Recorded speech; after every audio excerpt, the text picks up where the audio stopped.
So this is where I will stop before introducing the Commissioner of the African Parliament of the Future. Like I said earlier, today, October 5, we have 10 minutes each for each team, and the Parliament will listen, the audience will also listen until the end of the session where we have opportunity for them to speak. Tomorrow will be the days for rebuttal and negotiations, but we'll deal with that after the end of this session. I would suggest we'll go straight up into the point. And without further ado, I would like to invite the Commissioner of the African Parliament of the Future, the first pioneer commissioner, Mr. Barnabas. Thank you very much.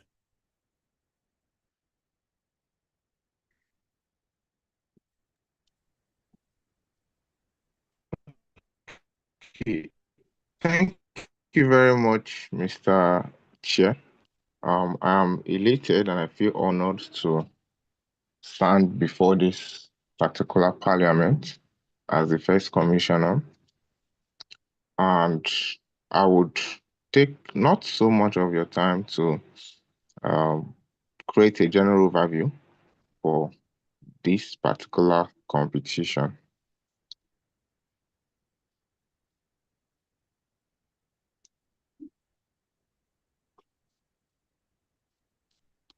Please confirm if you can hear me. Yeah, we can hear you, sir.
Please confirm if you can hear me. Yeah, I can hear you, Mr. Barnabas. Okay. Okay. I'm very sorry for that brief interruption. So I want to officially welcome you guys to the inaugural session of the African Parliament Future. Sorry?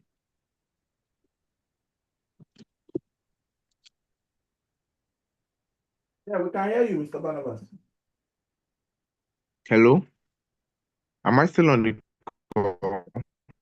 Yes, we can hear you, Okay. sir. Okay. Just continue speaking. If at any point I So can't hear you, I'll let you know. I want to welcome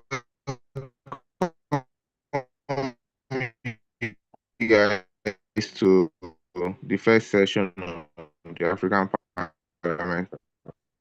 Yeah.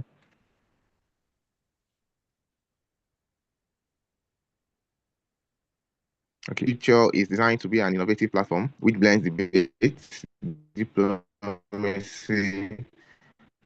and policy making rooted in African tradition of communal consensus. And the competition invites, of course, schools, African universities representing different African states to participate. At the end of this interaction,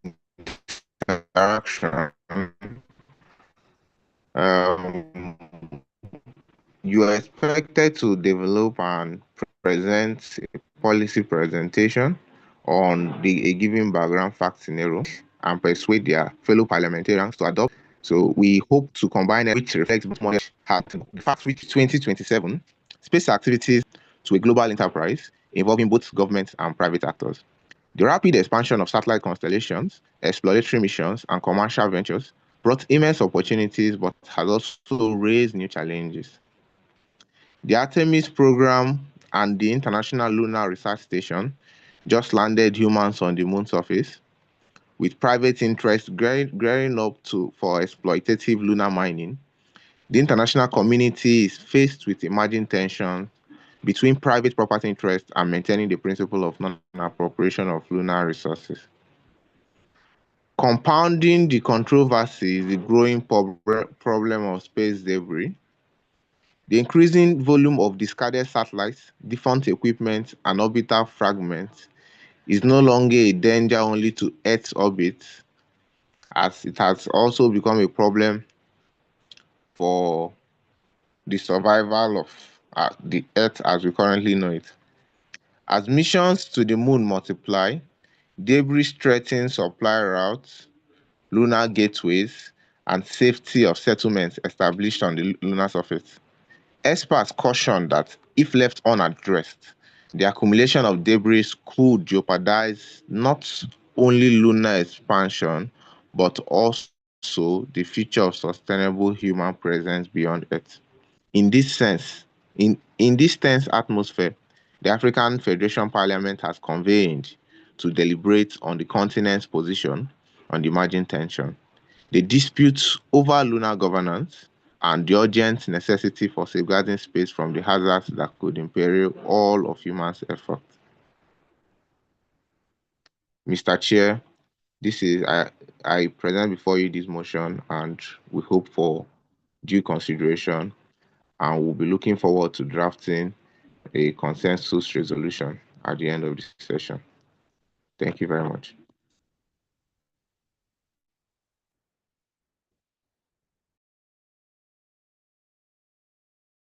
Thank you very much. And without further ado, we can proceed to the next thing in our order of our agenda. After the commissioner's briefing, the delegate presentation begins. National position statements. Each delegate will present institutional policy position on the provided scenario. I hope we all have this document that I'm reading from. It's pinned on the WhatsApp group. The first is the University of Nigeria, Nsukka, representing Nigeria. Second, University of Nigeria, Enugu campus, representing Rwanda. The third is the University of Ilorin, representing Angola. The fourth is Thomas Adeomi University, representing Namibia. The fifth is the University of Nairobi, representing Kenya. The sixth is the Islamic University of Uganda, representing Lesotho. The seventh is the Catholic University of East Africa, representing Uganda. The eighth is the Lagos State University, representing Egypt. And the ninth is the Delta State University, Abraka, representing Morocco. While the 10th delegate on this list is the Obafemi Awolowo University, representing Ghana. Each delegate has 10 minutes presentation. University of Nigeria, Nsukka, you may have the floor now. Thank you. Time is 12:41.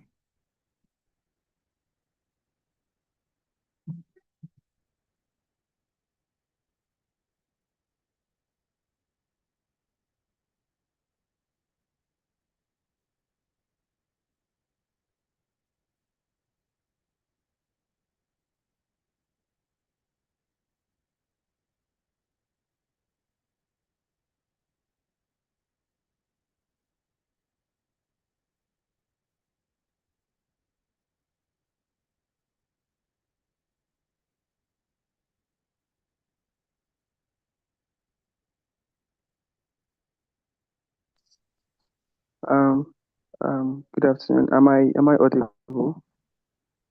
Yeah, you are audible, sir. Okay. Good afternoon, everyone, Mr. Chair. Um, can I get few seconds to, I don't know, I'm trying to reach my partner, but I think the network is becoming problematic. Okay, we are Just Africans. few seconds. Can I just do that? Like I said earlier, if you all recall, we are Africans, and that includes the reality that we are not having 100% technology capabilities. We might have the human capital, I mean, we have the brains, we have the ideas, but in terms of infrastructure, we are still lagging behind. So that's understandable, and I appreciate the communication and stepping up to inform us of the reality ASAP so that we can immediately reach another consensus on how to move forward. Don't forget, this is a space-related research. It's an interactive research, which means human beings are doing human stuffs, which means there will be human errors and human African nuances. So we understand that. The next school on the list, Okay, Mr. Chair, can I?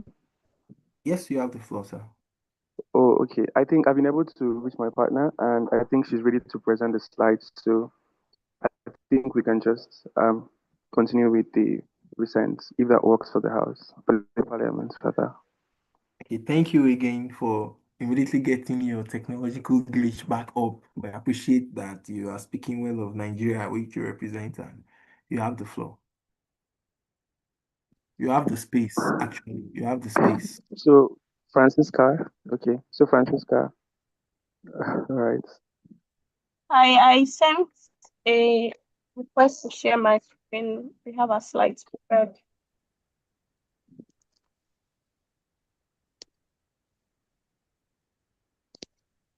All right, I have permission now, so I'm just going to share. Just a moment, please.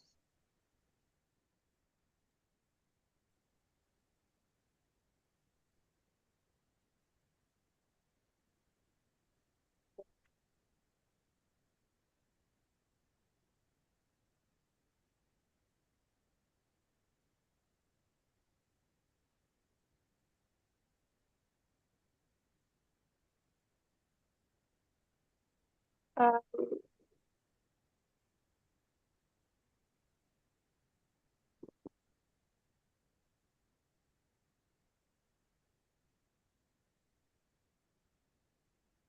Don't worry, I won't start recording your time yet until you are ready to launch.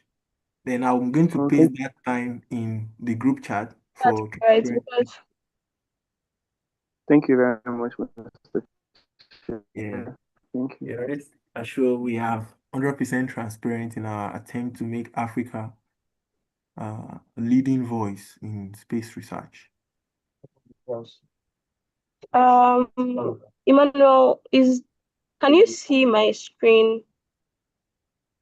Yes, I can, Francisca. We're working with the first one. This is the second. This is the second paper. We're working with the first Oh, one. right, just a moment. I'm not sure why it's not bringing up my document. To try to.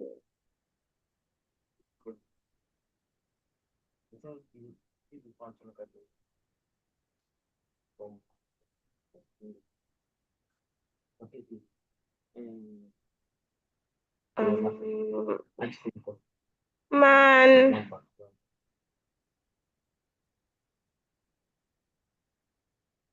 let me try that again.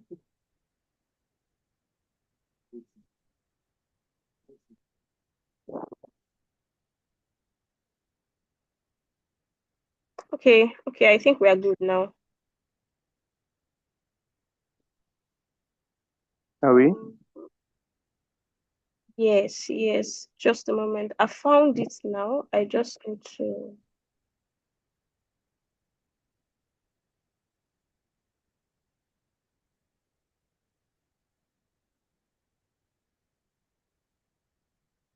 Oh, okay.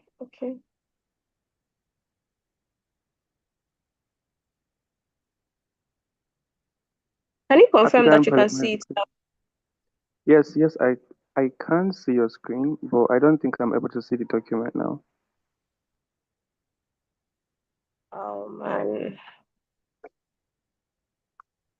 because you are supposed to be able to see it now. If you can't see it, I don't know what's going on. I don't know if it's from my own end. Mr. Chair, could you please confirm if you are seeing the display of any Excel documents on the screen?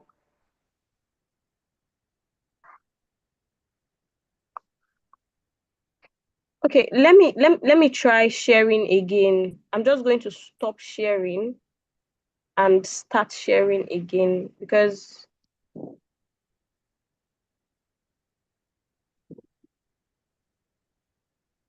man, how do I even stop sharing? Just give me a moment. Not very familiar with some. Okay, I've stopped sharing now. Let me see if I can fix the problem from here.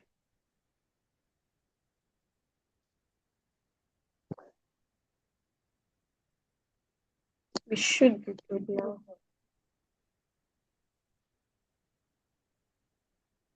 Okay, okay. Sharing now. Share. Can you see my screen now? Can you see it now? Yes, I can. All right. Yes, I can. All right. Okay, okay. Thank you very much. Mr. Chair, I think that we are ready to proceed.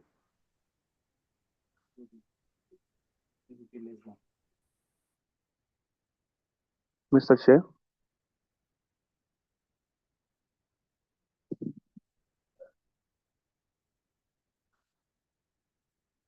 Mr. Chair?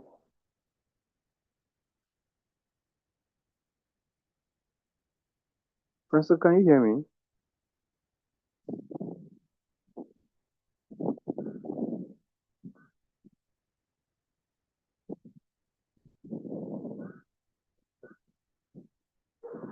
Hi, Francisca, can you hear me? Yes, I can hear you. I can hear you. Yeah, I'm trying to reach the chair to tell him that we're ready to start our stuff. You're probably going to wait for him to you're probably Yeah, going to wait. okay, all right.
Okay. Mr. Chair, if you can hear me, I think we are good. We're good to go. Okay, sir. Let me input that in this group chat. Team Nigeria, you have the space by 12:52. Launch. Okay. Um, It is with honor that we rise as Team Nigeria to present our policy proposal for this space week. And it is both an honor and a solemn responsibility for us on behalf of the Federal Republic of Nigeria to rise in support of what we call the Pan African Lunar Accord, the PALA. So the PALA is a consensus that is sort of like draft legislation, draft regulation, draft treaty accord, whatever you want to call it, that we've written to what's it called, to foster essentially what our vision is, our collective vision for a fair, sustainable, and truly African future beyond Earth. My partner is going to be presenting that. So I'm basically going to be using 6 minutes of our time to talk about like our policy proposal, the rationale, the introduction, and everything. Whereas my partner will be using the rest of the time we have to talk about the PALA Accord itself, the treaty, the draft treaty legislation that we drew up, and how that is very, very important. So yeah, section one basically of Francisca, section one basically of what we are talking about is the new age of celestial politics. According to the fact sheets, in the year 2027, humanity has redefined its horizons. The moon, which was once a shared symbol of hope, has become a contested frontier of extraction, of ambition, and power. Now, the Artemis Accord and the ILRS programs, both of which are going to be talking about extensively, open the lunar surface to both public and private ventures. Yet, the problem is that there is a loud absence of Africa from the table of those who would write the next chapter of human expansion. Today, in 2027, we propose that we are no longer spectators, that we become architects of our own celestial destiny. Now, moving on very quickly to section two of our presentation, talking about reconciliation, ownership, and non-appropriation.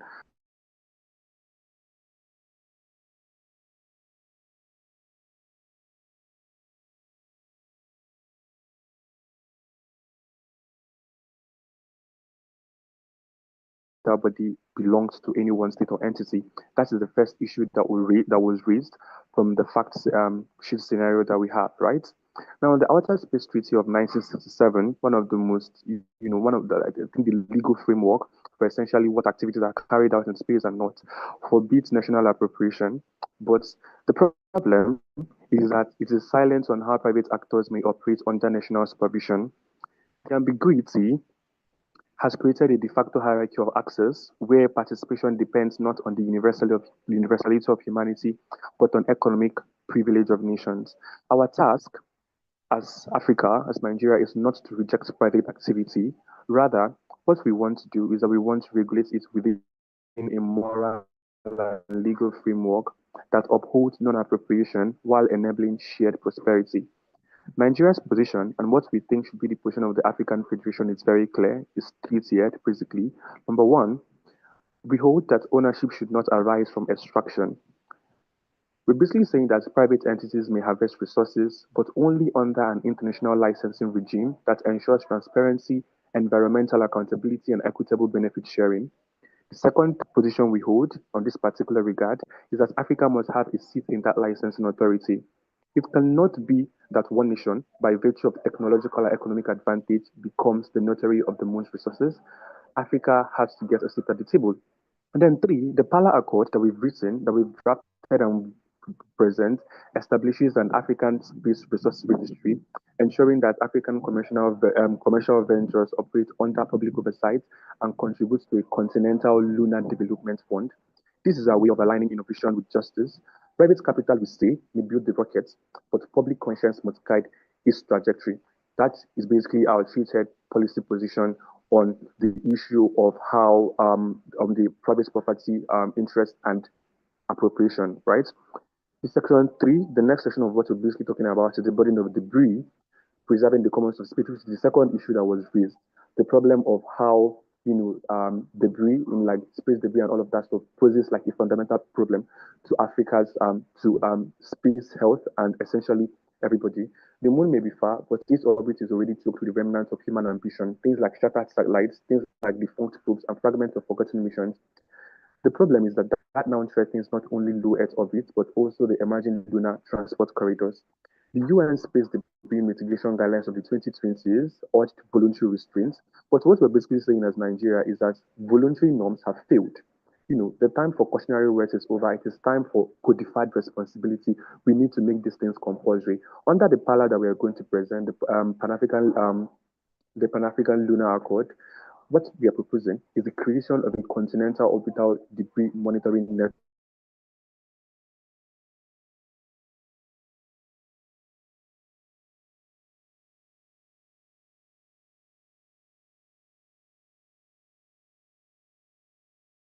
The mandatory participation of all African launch payloads, meaning that the venting of residual fuels, disconnection of power resources, and control deorbiting after mission completion. And thirdly, the establishment of a lunar environmental impacts You have protocol 5 requires more minutes. any mission, all right, with an African registry to demonstrate debris mitigation and retrieval capacity. So, and also we have that the of African observatories into global space situational awareness infrastructure, that is the SSA, which allows the continent to contribute to and to benefit from real-time tracking of orbital hazards. Now, what are SSA infrastructure and why is it important? SSA infrastructure refers to a combined system of sensors, satellites, and data analytics that are used to monitor the location, the trajectory, and the collision risk of space objects. It is essentially what you can call the radar of the heavens, the means by which we prevent chaos from clouding our shared sky. We're saying that if Africa built its own SSA capabilities, we will not only protect our satellites, but will also contribute indispensable data to global space safety networks, making our continent not just a mere observer, but also a guardian of the orbital commons and what happens up there. The section 4 of the presentation is about governance and the global imbalance. Basically, the third issue that was raised from like the fact sheet scenario that we have, right? So our deliberation today also touches a deeper fault line. Who governs the moon and in whose name? The Artemis Accord that we talked about at the beginning, it claims universality. But the problem with that accord is that it was shaped without a single African signature. They were presented as a common vision, yet they enshrined exclusion at their very inception. When the text itself requires things like how new signatories should submit their signatures to the government of the United States, what it does, then it transforms cooperation into hierarchy and dialogue into dependence. Hence, Nigeria and her sister nations proposed the Pan-African Lunar Accord not as a rival to the Artemis framework, but as its moral corrective, right? A treaty that asserts Africa's sovereign equality and collective stewardship. What we call for is that we have a global revisit conference to harmonize all lunar regimes, all lunar governance regimes. We have, secondly, the establishment of an African Lunar Governance Council headquartered in Addis Ababa to represent African interest in any global lunar coordination forum. And then, thirdly, we have the recognition of the moon as a shared heritage of humankind, with the African Union as one of its legal custodians. Conclusively, implementation and infrastructure, right? So, for the Pala Treaty to thrive, we must move from aspiration to architecture. The Accord envisions the creation of, number one, a Pan-African Space Development Bank to pool public and private funding for lunar and orbital research, a Continental Astronaut Training Consortium, which draws from Nigeria's space program collaboration with Proforce Galaxies Limited and other corporations, ensuring that by 2050, African astronauts will walk the moon under an African flag. And finally, the integration of all SSA infrastructure into a unified African orbital and lunar safety grid, enabling a real-time collaboration with global partners. We are not too late to the stars we hold. We are precisely on time to build a future that others neglected to make. I think that in endorsing the Pan-African Lunar Accord, which my partner is going to give the details on, we do not merely reach for the moon. We are going to reclaim our right to decide what kind of civilization reaches the moon. We should let the world know that the next footprint on lunar soil will not be another symbol of division, but of unity, dignity, and the awakening of a continent that has learned to dream beyond its borders. Thank you very much as I invite my partner to do the due diligence on the Pan-African Lunar Accord that we have prepared. Thank you very much, Mr. Speaker. Thank you very much. Your partner has just 2 minutes. Well, that's okay. If you can just pause the timer while I bring up the other slide you prepared. In as much as there is no way to pause time in space, but we'll do that because this is an analog simulation. But if it was the real space, I hope there is a way. Yeah, we are ready. I'm ready now. It's up already. Okay, so your 2 minutes starts now, 1:01. Good afternoon, distinguished delegates, members of the African Federation Parliament, and esteemed colleagues. My name is Francis Kambangosi, and I'm representing the Federal Republic of Nigeria. I'll be presenting the Pan-African Lunar Accord, which is Africa's proposed unified framework for equitable and sustainable lunar governance. Amid the growing concerns over resource exploitation and orbital debris, the African Federation Parliament convened in Addis Ababa to deliberate Africa's position. And from the deliberations emerged the Pan-African Lunar Accord, which is a comprehensive agreement that defines Africa's collective rights, responsibilities, and ambitions in outer space. What I'll share today is how this accord does not only address the immediate concerns as discussed by my partner, but also redefines Africa's place, Nigeria's place in, the African drive for humanity in the next great adventure on the moon. So moving on, please feel free to ask for this document so you can look at it at your own time. We do have the first chapter on definitions. This obviously talks about the actual definitions of words like the lunar resources, lunar activities, and their contextual meanings as is important to the accord. And on chapter 2, we have general principles where the first article talks about the peaceful purposes and the common heritage. The moon and its resources constitute the common heritage of humankind. And so we also discussed the shared benefits under the second article. And on the third article, like my partner already discussed, we have the non-appropriation. This is just basically about the sovereignty and property rights that people have according to the specification of the accord. And then on the next chapter, we have the general principles where we discussed how the lunar environment can be protected. And in the fifth article, we have how much freedom scientists can have and how data sharing happens as it concerns the lunar activities. On the next chapter, we have the rights and obligations of state parties. It's a collective work to preserve the lunar system. So this chapter talks about the rights and the obligations of all the concerned parties in achieving this aim. Article 6 in this chapter talks about the authorization and supervision that will happen, because my partner already mentioned how there will be a lot of supervision of activities that happen. So the specifications is contained here. And then on the liability, in the event that somebody does a damage, how do they compensate for it, or what is deterrence mechanism? It is contained in Article 7. And then in Article 8, we have the notification and transparency. The whole ecosystem has to be transparent, right? And it still falls under the rights and obligations of state parties.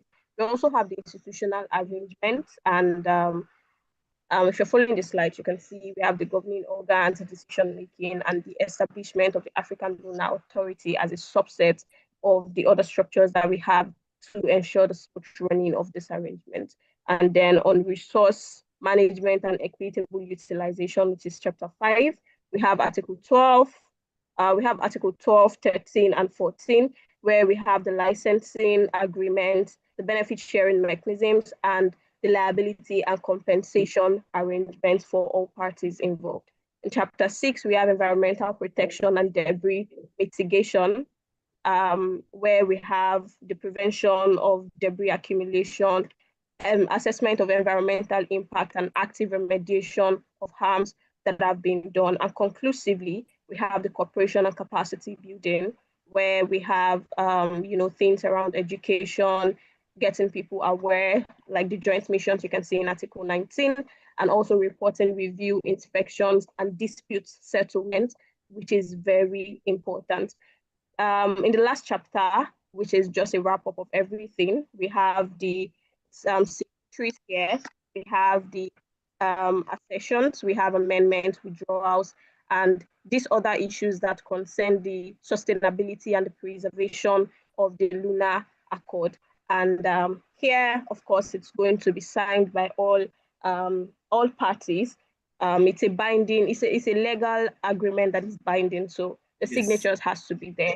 So everyone is time committed. was 3 minutes later than the agreed upon time.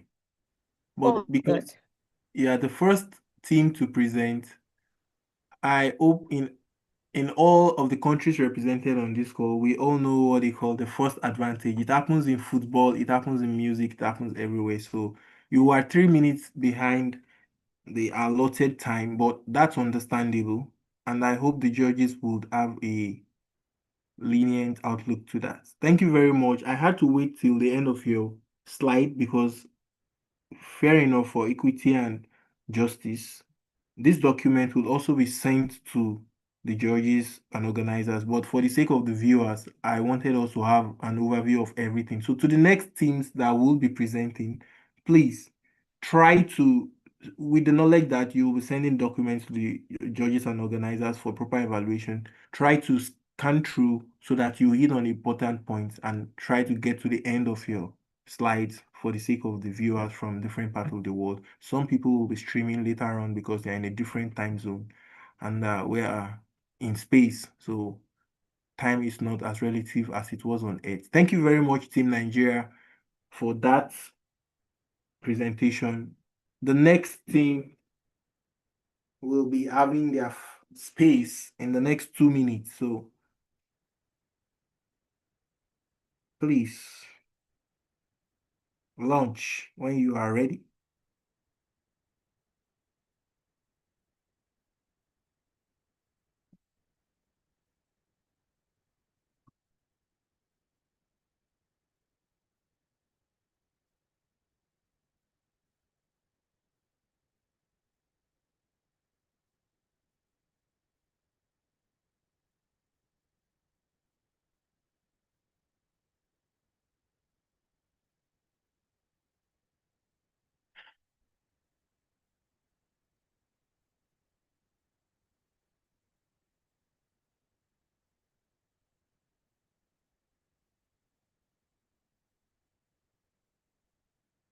Does the next team know themselves, or should I remind us?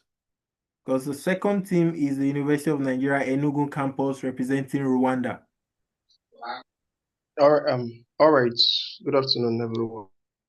Yes, sir. Your time will only start launching when you are ready. Technical. All right. So firstly, let me see whether let me upload the document we're working with today, so we have a seamless presentation.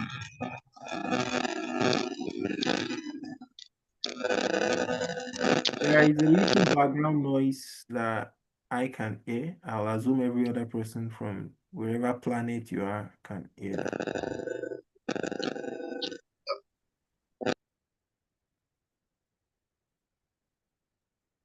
Okay, good.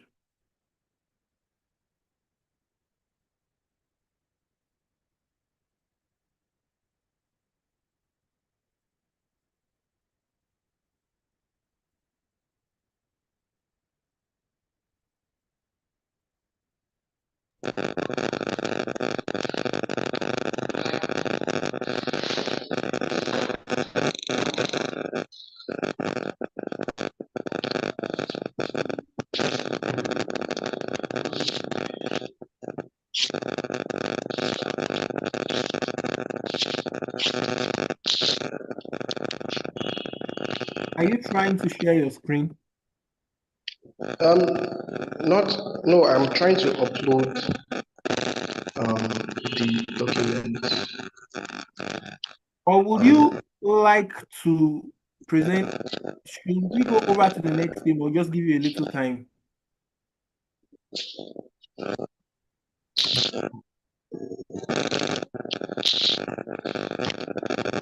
Sorry, I didn't get that. I mean, should University of Ilorin representing Angola present and then you go next? Since this is an Artemis Accord simulation strategy, we all have an accord as Africa. If the space mission going on in Nigeria is experiencing some unforeseen technical glitches. We can have the University of Ilorin representing Angola launch first, and then we'll go back to the University of Nigeria Enugu campus representing Rwanda. All right, that would be greatly appreciated. Thank you so much.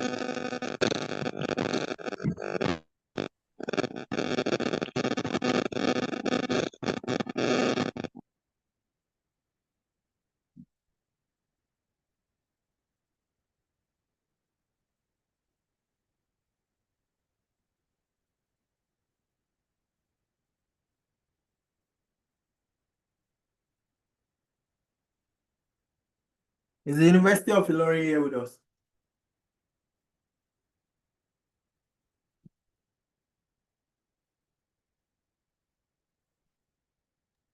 Yes, we are.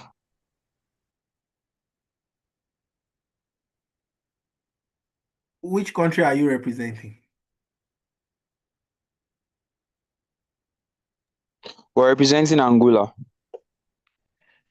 Is the space program in Angola ready to launch ASAP?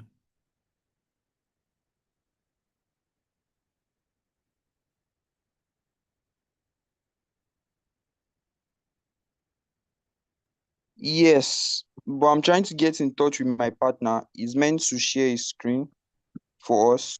If you can hear me, Moise, it's time to share our screen.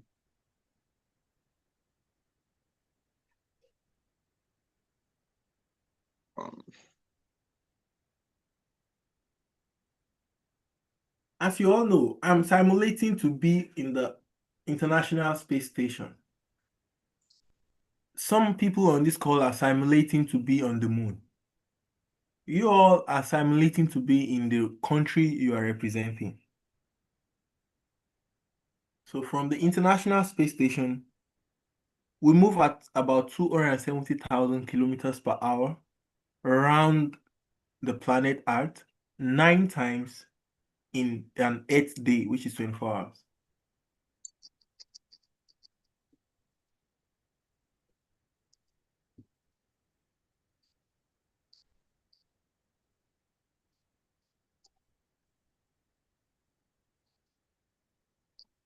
University of Nigeria.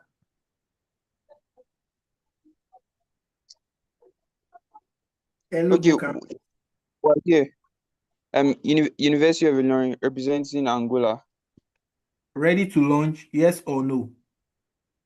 Yes, we are. Okay, you can share your screen now. Okay. We are not sharing a screen, we'll be sharing the documents. We used to do Great. sugar, a delegate of Angola from the University of Ilorin. Okay, so when you want me to record your time begin, just let me know. Okay. But we're going to share the document to the group, or should we? Okay, the document is already here. We're ready. Okay, your time is 1:16, launch. Okay, 15. Honorable Chair, distinguished delegates, esteemed leaders of the African Federation Parliament, we're gathered today not to discuss some distant abstract theory, but to confront two immediate existential crises that threaten to undo the very foundations of Africa's prosperity. Our future is at stake. Angola's stand is clear and unyielding. We refuse to allow the errors of past technological revolutions, the pollution, the resource capture, and the exclusion to define Africa's role in the cosmos. We must agree that the threats in orbit and on the moon are not merely inconveniences, they are actual systemic problems that demand the highest level of continental intervention. They are problems that, if left unsolved, will guarantee our continued underdevelopment. But before we discuss policy, let us anchor our position in terms of our principles that define our heritage. Our governance model must transcend the historical models of terrestrial competition, like we've seen here on Earth in terms of colonialism, that have perpetually worked against our interests. Angola's position is founded upon two unwavering principles. First, the principle of shared heritage. We look at the moon and its resources not as a new frontier for division, but as a shared inheritance. Our interpretation of common heritage demands proactive focus on catalyzing African development. We must ensure that the wealth of the cosmos is used to lift up our continent and not to entrench the power of others. Second, the principle of proactive consensus. We are here to act as a rule maker and not a rule follower. By forging a unified African stand now, through internal negotiation, we eliminate the weakness of division and ensure our interests are foundational to the new space era, not merely an afterthought. These principles guide us as we confront the immediate physical threat to our orbit. Delegates, we must demonstrate that we fully understand the potential for greater arms. First, orbital debris, the threat to Africa's lifeline. The low Earth orbit is an environment that has been polluted primarily by non-African actors, yet it is we who stand to lose the most. Current estimates show over 1.2 million debris objects larger than 1 centimeter contaminate the orbital environment. These are fragments traveling at hypervelocity speeds, risking the catastrophic Kessler syndrome, which is a chain reaction that could render vital orbital altitudes unusable for generations. This crisis directly jeopardizes Angola's sovereign assets, including our satellites, ANGOSAT-2. This danger not only affects us, but also compounds for the entire continent. With over 120 additional African satellites scheduled for development by 2030, the risk to our investments is enormous. The loss of just one single satellite means an immediate financial burden exceeding $30 million. And the debris-related costs acts as an unearned tax, which is like a penalty on our projected $18.77 billion space economy. This is not a matter for voluntary guidelines. This is an... Sorry, please, can you hear me? Yes, sir, we can hear you. Very valid point you are making. They are data-driven points. Okay, thank you. This is an environmental justice against African development that demands a binding continental solution. Second, lunar resources, the threat of economic exclusion. The threat on the moon is one of systemic exclusion. The ambiguity of the Outer Space Treaty is exploited by those who seek de facto ownership, as we've started to see. We understand the mechanism of this arm. If we wait until the technology gap closes, the resources will already be claimed, the legal frameworks will be locked in, and Africa will be frozen out, which is not what we want. We'll be forced to pay for resources that are the common heritage of mankind. This violates our principle of shared heritage. We cannot allow the wealth of the cosmos to be captured and channeled away from the needs of the developing world. The time to assert the African claim is now. This is our mandate. In line with our principle of proactive consensus, we must agree that the voluntary international framework has failed. We must therefore mandate the following 3 pillars to secure our future. First, we must mandate a Pan-African debris mitigation protocol. We must transform external recommendations into mandatory African law for every actor operating under our banner. This mandate requires the creation of a collectively funded African Space Development Fund, ASDF, to finance the Space Situational Awareness, SSA hubs, necessary to protect our assets. Second, we must mandate the protection of lunar equity. We must absolutely reaffirm the non-appropriation principle as stated in our previous space treaties. We mandate that the African Space Agency establish a Pan-African licensing body in line with our principle. Revenue from any licensed extraction must be channeled directly to the African Space Development Fund, ensuring that cosmic wealth is utilized for continental space building. Third, we must mandate the empowerment of the African Space Agency. We mandate African Space Agency as the central coordinating body, ensuring that every international partnership includes a strict enforceable technology transfer clause. We will not just be buyers of technology, we will be builders, securing our own future and fulfilling our mandate to the people. In conclusion, delegates, we have identified the problems, we have quantified the harm, we have asserted our principles. The time for debate on whether to act is over. I urge every delegation to formally agree with the delegation of Angola. The orbital and lunar crisis are actual existential problems that require a mandatory unified solution.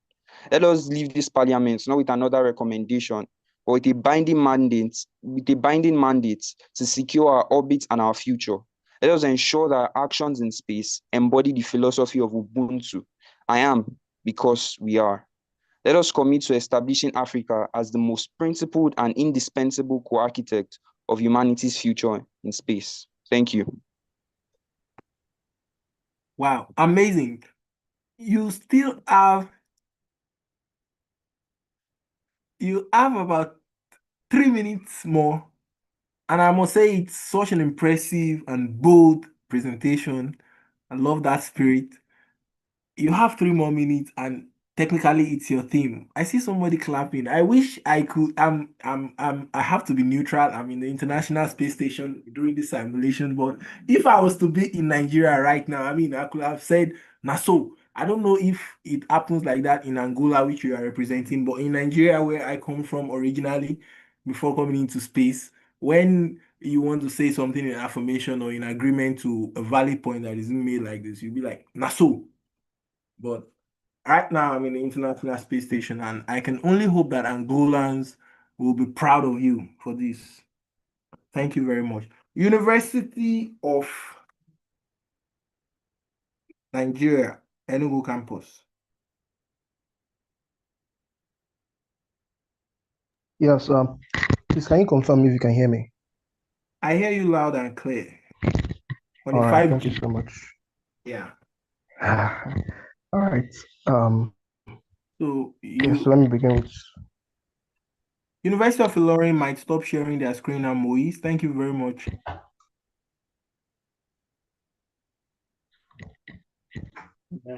all right.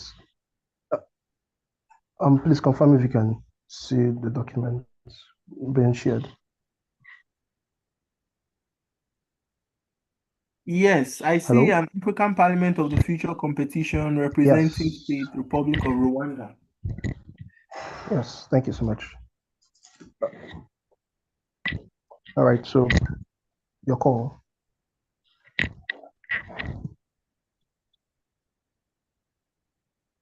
Okay, you can launch 124. All right, thank you so much. Launch. All right, good afternoon, everyone. Good afternoon, esteemed members of the African Parliament of the Future and my fellow delegates. Today, I'm representing the Republic of Nigeria, the Republic of Rwanda. And in this Futures Forum, I rise to present a very salient policy initiative that has been well crafted and drafted by the Republic of Rwanda.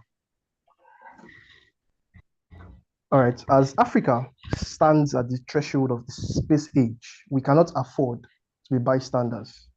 Our continent, rich in ambition, yet scarred by exclusion, must claim its stake in the stars. For the purposes of today's competition, Rwanda proposes two transformative frameworks. Number one, the Kigali framework for equitable utilization of extraterrestrial resources.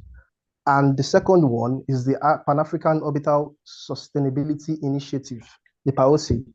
And together they bridge equity and sustainability, thereby ensuring that Africa shapes the cosmos, not just surviving in the cosmos. Now, let me outline these visions very concisely. The first is the Kigali framework for equitable utilization of extraterrestrial resources. Now, I want us to picture this, the moon being humanity's next frontier, teeming with resources that could power our energy transitions and fuel economic leaps. Yet, we have Article 2 of the 1967 Outer Space Treaty, which bars national appropriation. And while we have this treaty that bars national appropriation, we have also on the other hand private giants from the global north, racing ahead and benefiting massively from the exploration of the moon. Now, we have acknowledged the surge in private lunar ventures, and we are also mindful of our African space policy and strategy from 2016, which is Rwanda's pledge to inclusive tech. and the peril of a fragmented global order that sidelines us, which also exacerbates climate risks with space debris up to 50% since 2010 and locking us out of the Sustainable Development Goals. Now, the challenge is very clear. We have fragmented partnerships which hobble our utilization, which are also rooted in colonial exclusions and capacity gaps.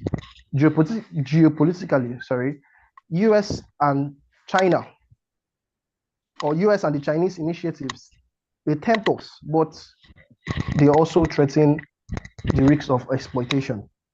Socioeconomically, our youths crave space jobs amidst the 70% external AU funding and scanty infrastructure. Now, the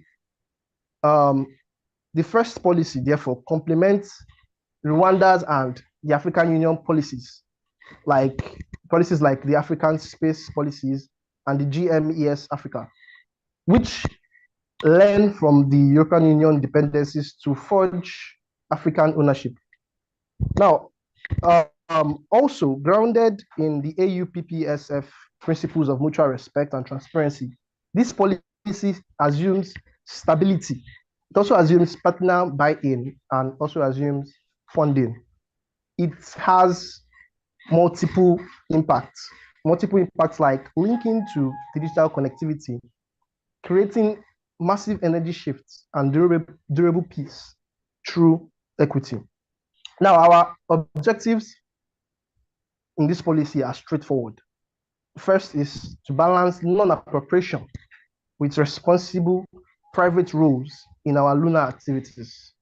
The second is to ensure that we get fair access and benefit sharing for developing nations, especially African states.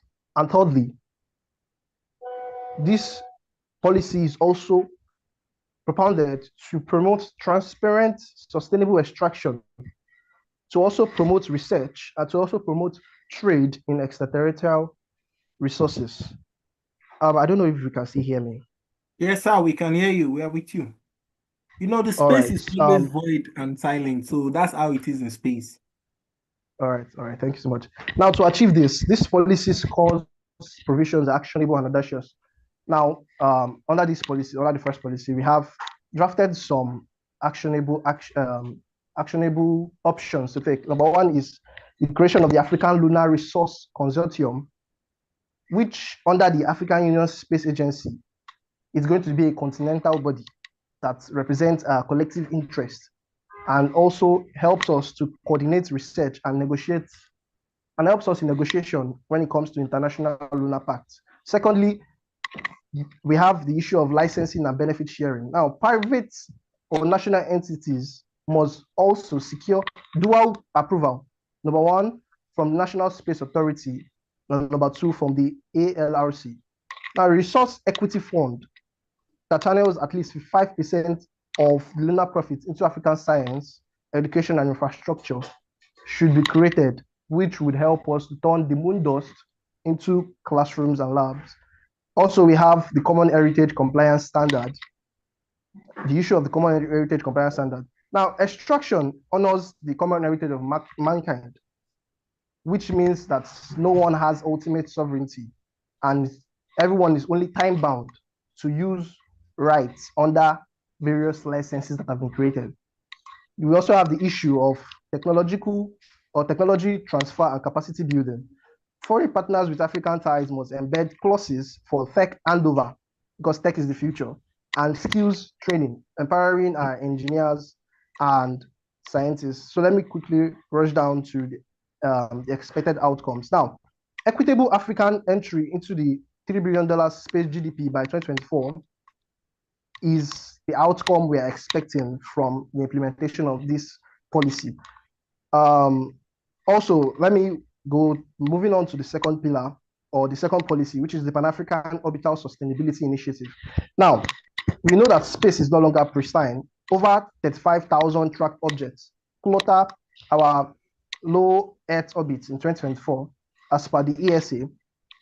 And this tracked objects are debris from defunct satellites and discarded junk, which poses mortal threats. We recognize this peril, yes, and we are alarmed by the uncoordinated responses that endanger our satellite programs and human ventures. We also recall the United Nations 2019 guidelines for long-term space sustainability, and we reaffirm our African outer space program quest for securing an orbital rim. And on this premise, this second policy rallies us to action.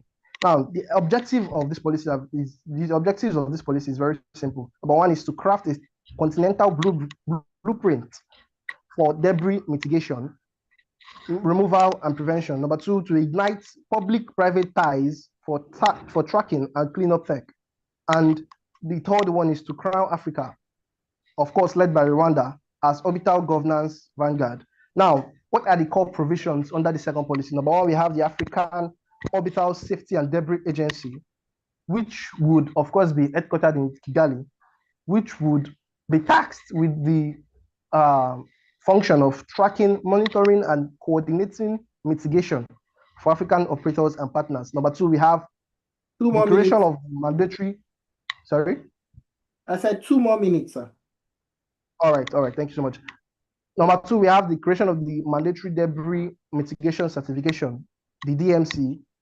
The DMC, yes, where every African launch satellite must certify end-of-life disposal and preservation, which meets global standards before liftoff. Okay, so what are the outcomes, or what do we intend to gain from this policy? Number one, we have slash debris in our orbital lanes, building on our 50 cumulative satellite launches by 2023. Also, it would create, or it will lead to safer missions and human space flight. And Rwanda, serving as the innovation hub and aligning with the Agenda 2063, 60% funding focus on countering 20% biodiversity losses in hotspots. This policy has thus been created. This policy isn't just a cleanup, it is claiming orbital high ground for Africa's future. Now, in closing, let's map influence. The high impact players like the African Union Commission and the PRC STER, the heads of states, should endorse this at summit of, hopefully if it passes. Then also the heads of states should endorse this at summit. Then the ECOSOCC CSO monitors should also rise to ensure that this policy is implemented. Now, both frameworks declare that Africa must not spectate in the new space economy, but architect its own norms of fairness, sustainability, and inclusivity. Now, Rwanda, as a forward-thinking, tech-driven nation, proposes this to sync our ambitions with equitable access and stewardship of the stars. Delegates, the cosmos awaits our consensus. I urge you all to endorse the first and second policy, and let's launch Africa into equity and not exclusion. Thank you very much. You're very much welcome, Team Rwanda, for the presentation, and it was on point, exactly 10 minutes. The next team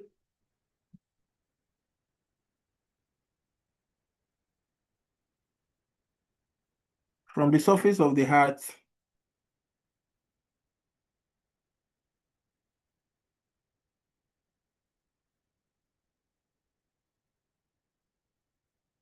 okay, that means the team doesn't know themselves. That's why I kept quiet. The next team is Thomas Adewumi University, representing Namibia.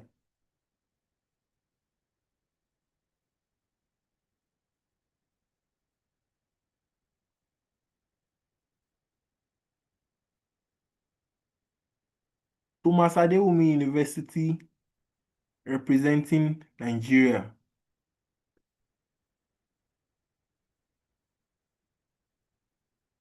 Okay.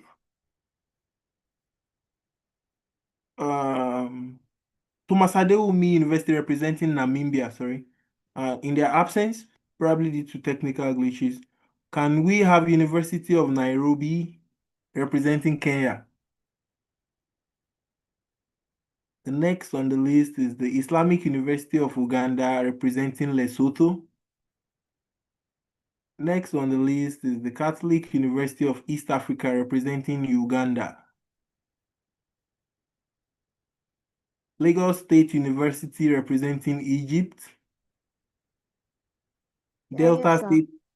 Okay, Lagos State University Lagos State representing University. Egypt.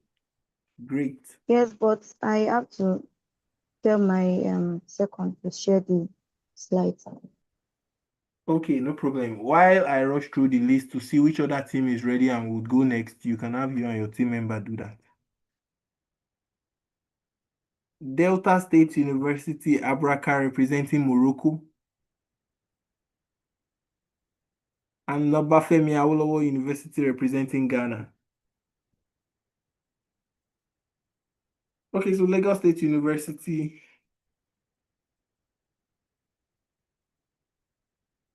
representing Egypt.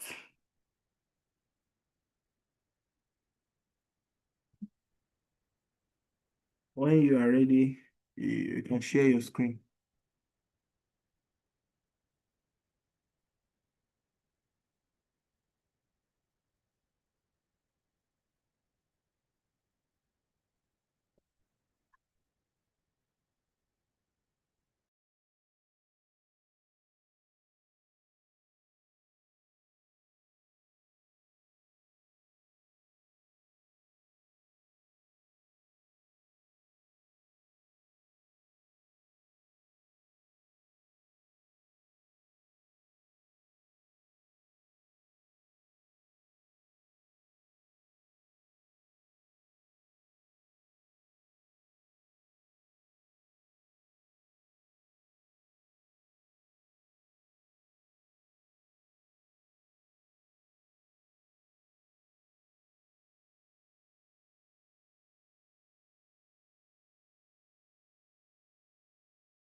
Yes,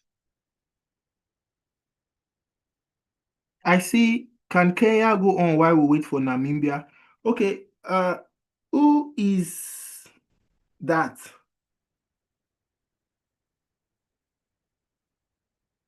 Are you talking about the University of Nairobi, Kenya?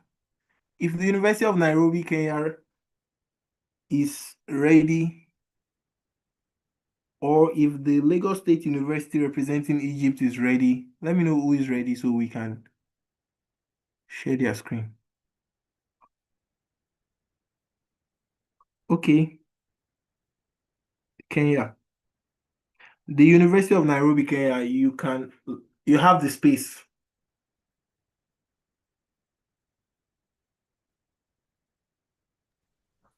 Hello, I hope you can hear me.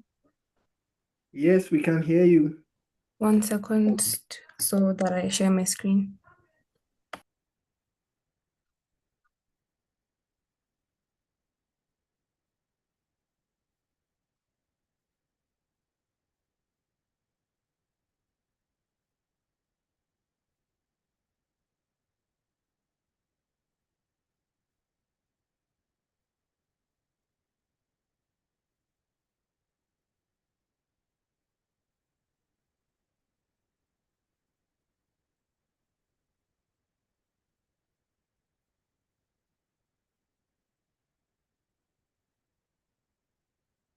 Let me know when you want me to start your time. Please, can you try? All right, present on a full screen. That's good. Okay, sir.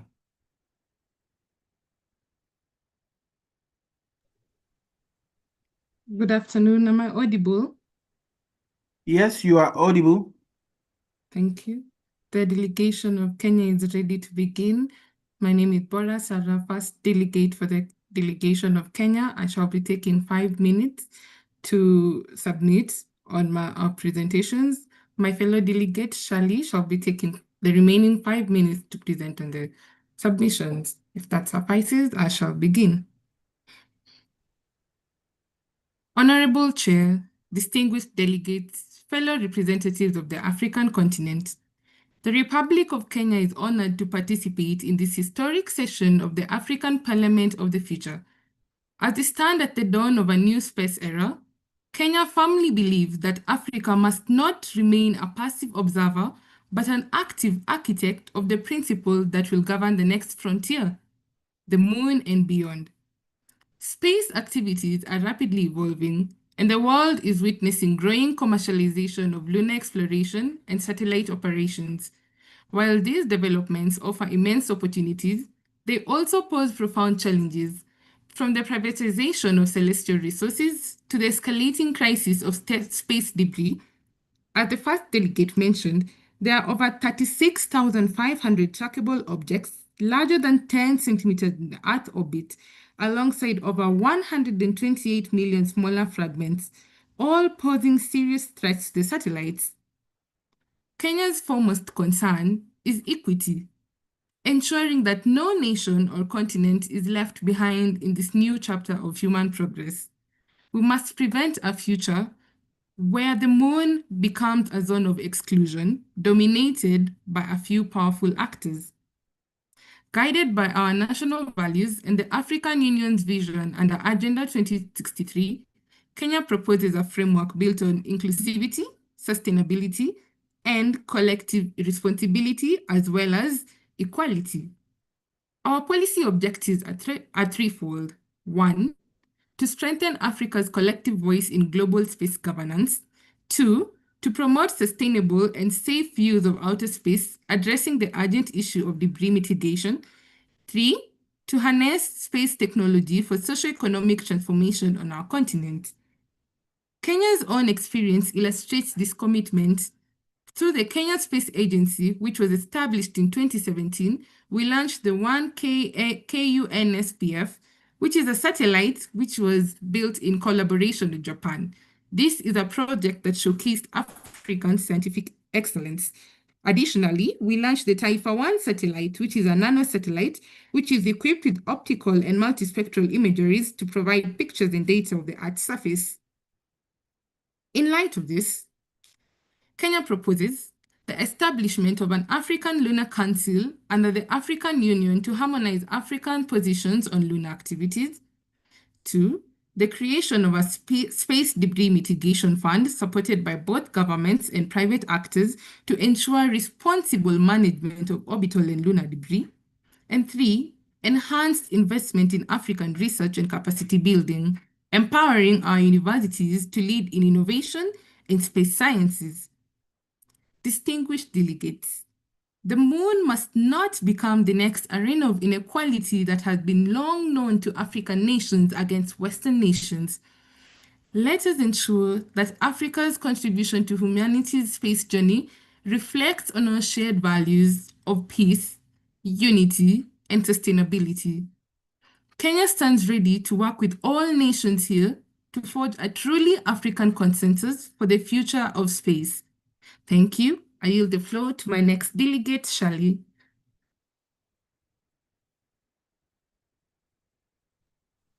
Hello, I hope I'm audible. Yes, you are audible. Thank you, Sarah. My name is Shirley Melody. I am the second delegate representing the University of Nairobi and the delegation of Kenya. To continue from what my partner just said and to reiterate a few facts. So in terms of, pardon, 1 second. in terms of funding and implementation, we must all take note of the fact that these are not just ideas, but also plans with real implementation pathways. So Kenya suggests a blending funding model, which includes the AU contributions as well as private sector levies, because this implementation should be coordinated by the African Space Agency with the support of national agencies like Kenya's own Kenya Space Agency. We also propose partnerships with global agencies, and also support African university led innovations.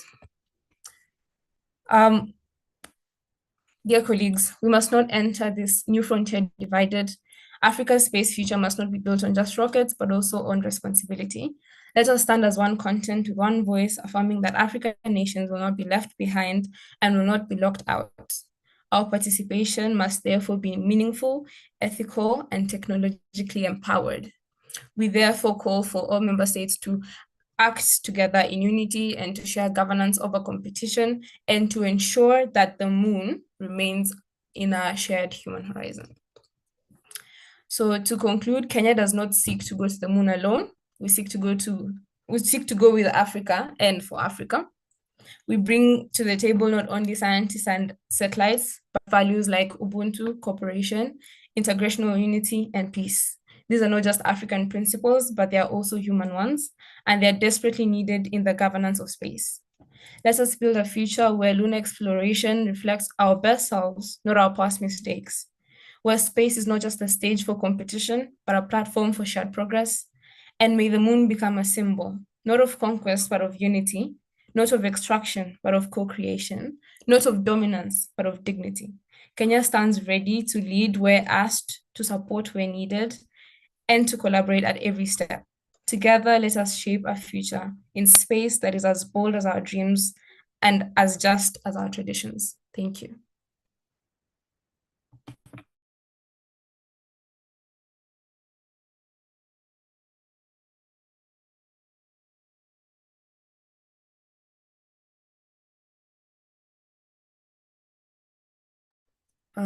I'm done. Oh, I was muted. I said that was on point. That was approximately about 9 minutes. I hope the judges and the viewers and every other person is taking note, as there will be considerations for all of this. Next is the Lagos State University representing Egypt. Are you up?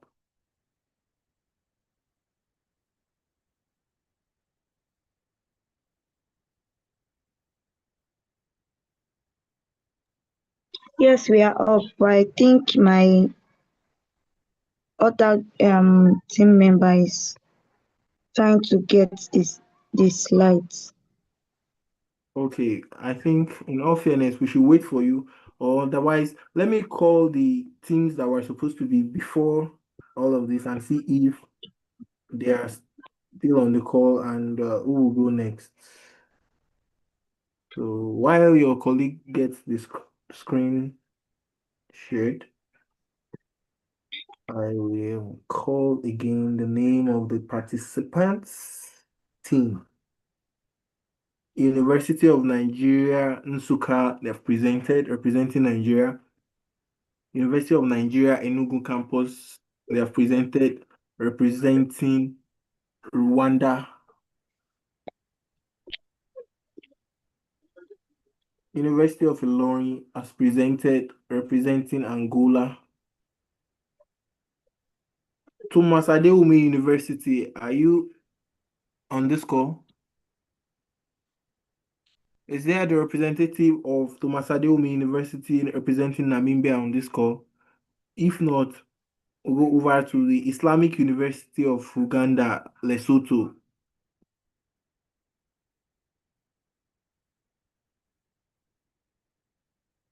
Okay. I see that message to the backstage, Mr. Daniel. Noted. Islamic University of Uganda, Lesotho. The representative is not a Catholic University of East Africa, representing Uganda. Probably these schools, due to this day of the week, which is Sunday, might have. But in space, time and days are measured different from while on Earth. Lagos State University representing Egypt is getting set. So the Delta State University Abraka representing Morocco. Not on this call also. Obafemi Awolowo University representing Ghana. Not on this call either. So we wait for you, Team Egypt, Lagos State University. In the meantime, the Honorable Commissioner, Mr. Barnabas, are you on this call?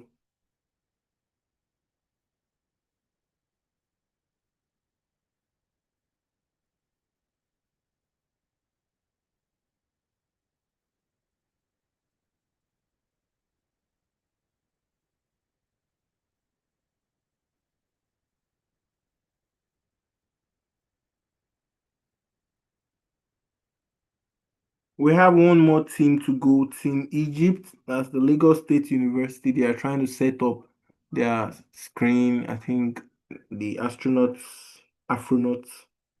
are communicating with each other to, share the screen.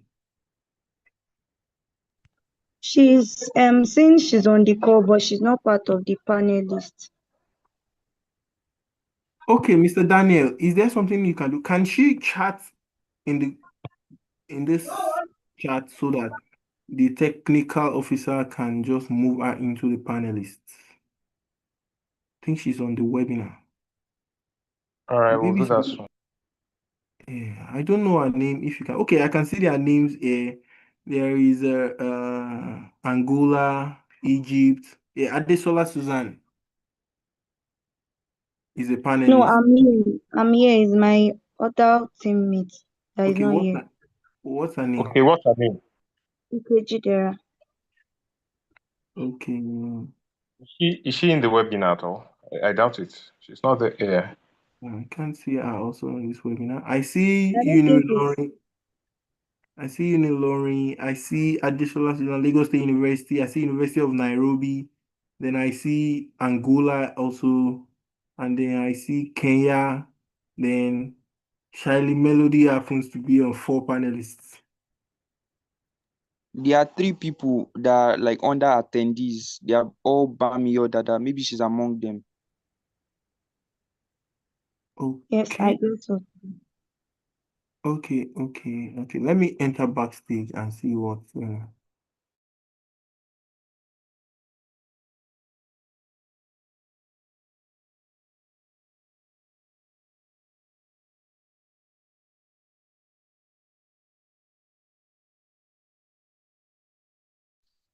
Okay, hello everybody. Sorry, I was not being able to talk before. But let me share my screen immediately.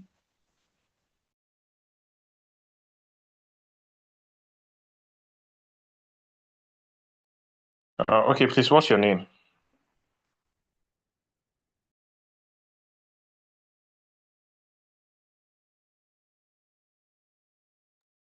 Hello, before you go on sharing, what is your Okay, my name? name is Chidera.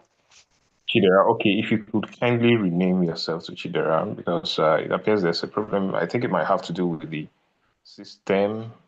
Yeah, but you're currently being displayed as Bami or Dada.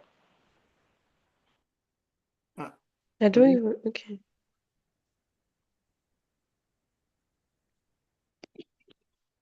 I'm trying to do that. I don't even know how I'm going to.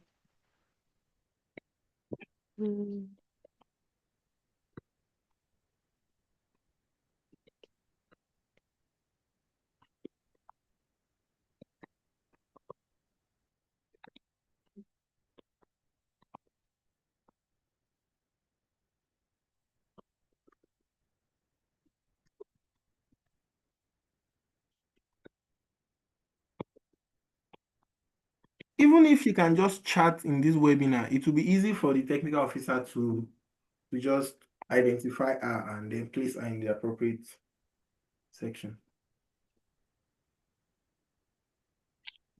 So here's something I can do now, Chidera.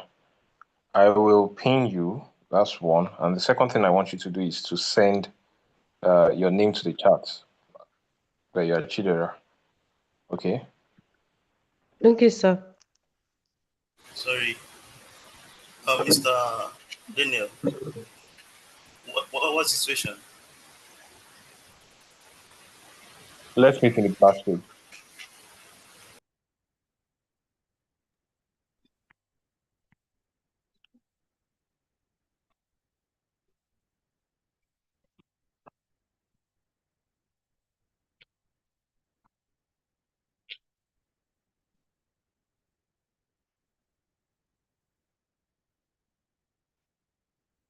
Okay, while our technicians are speaking backstage, I'm still yet on my own moderator screen here to identify who is it. Okay, I can see a Chidera. I can see a Chidera. Yes, sir. I just fixed that now. Okay. Hold on. I don't rename. Put on.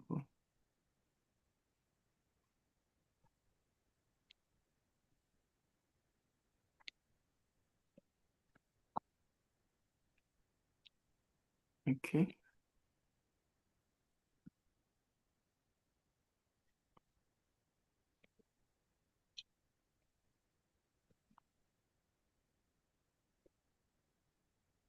Okay, we can see your screen.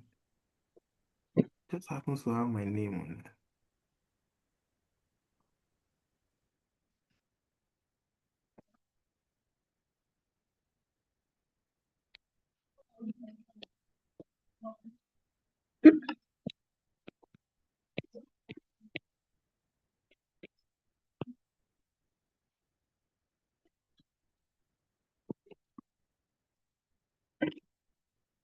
Yeah, I guess we are ready now, sir. Okay, thank you very much, Lagos State University, Team Egypt.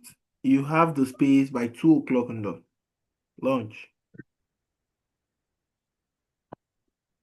Good afternoon, distinguished delegates, fellow African leaders, and organizers of the Visionary Parliament of the Future. We, the representative of Egypt, stand here with conviction and responsibility, not only to speak for our nation, but to advance a united African position on one of the most pressing challenges of our new era. How we will govern our role in space, manage lunar resources, and protect the cosmos from escalating threats like debris and exploitation.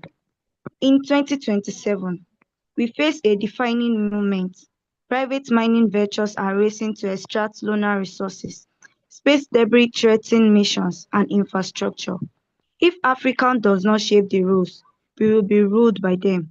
Egypt says it is time for Africa to lead with vision, unity, and bold policy. As Section 1, Egypt Space Credentials.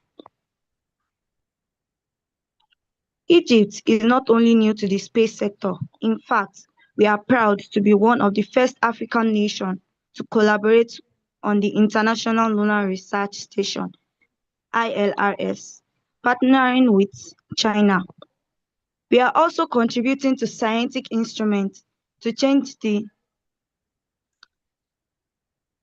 Change E7 mission, equipping lunar mission and high-tech imaging system for Egyptian engineers.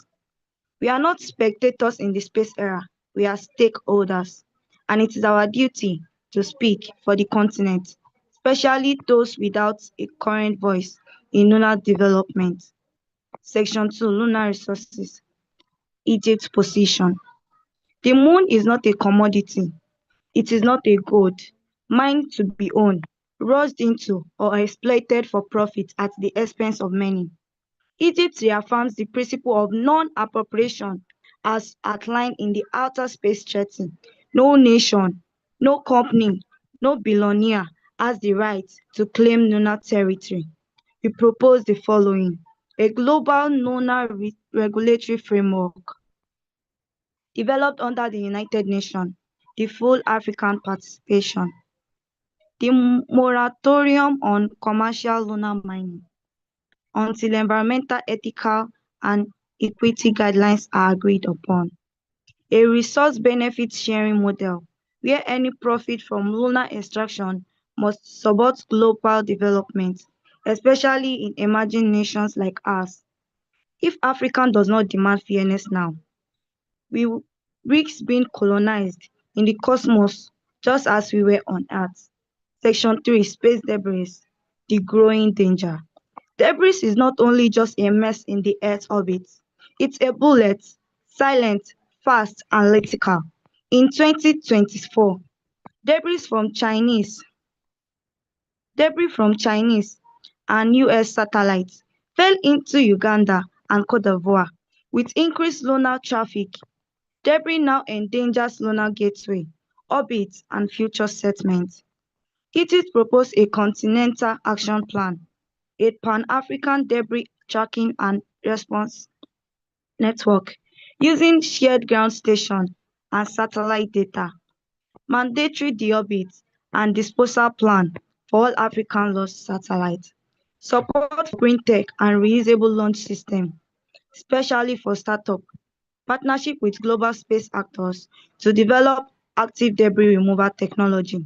Without coordination mitigation, debris will take part of the space, including lunar orbit, unusable.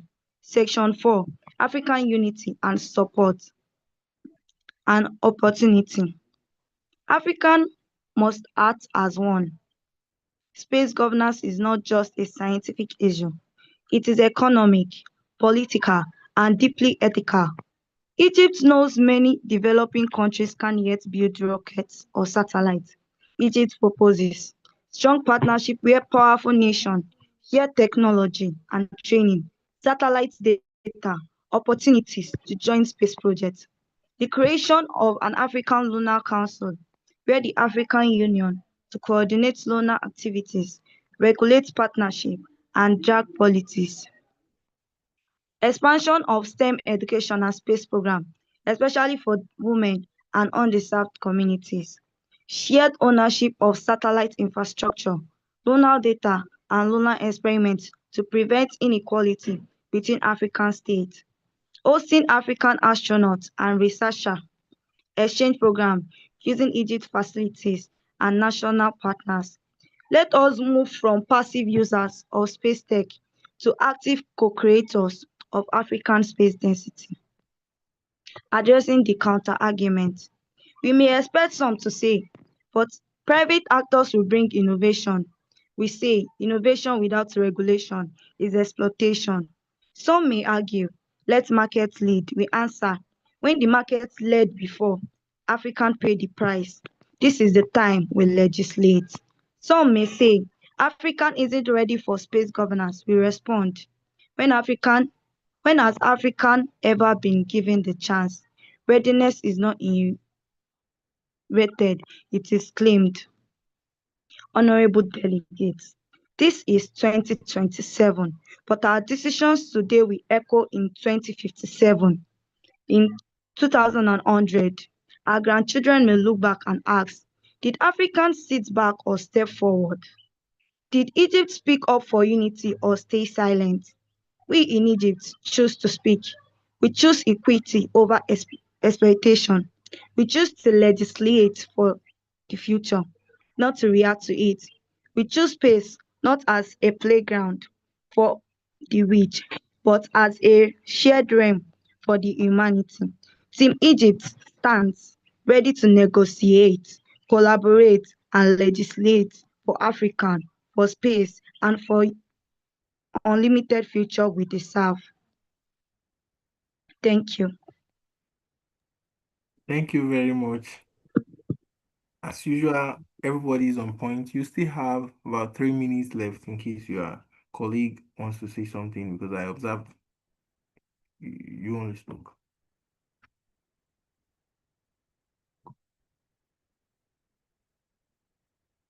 Very ethical points you made there from my perspective in the International Space Station. So I'm just going to call out the names of the other teams who have not presented yet, and if there's no other team available at this time in space, we might just have to move to the stage where there will be closing remarks, and I believe the results will be shared later in the day from our socials. But there are any other participants on this call who have not spoken, like the Obafemi Awolowo University representing Ghana, Delta State University Abraka representing Morocco, Catholic University of East Africa representing Uganda, Islamic University of Uganda representing Lesotho, and Thomas Adewumi University representing Namibia. If there's no other person, Dr. Claire, would you like to say some things in a closing remark? Sorry to interrupt you, but there's still one person under attendees. I don't know whether the person is among the people that haven't spoken. Can we identify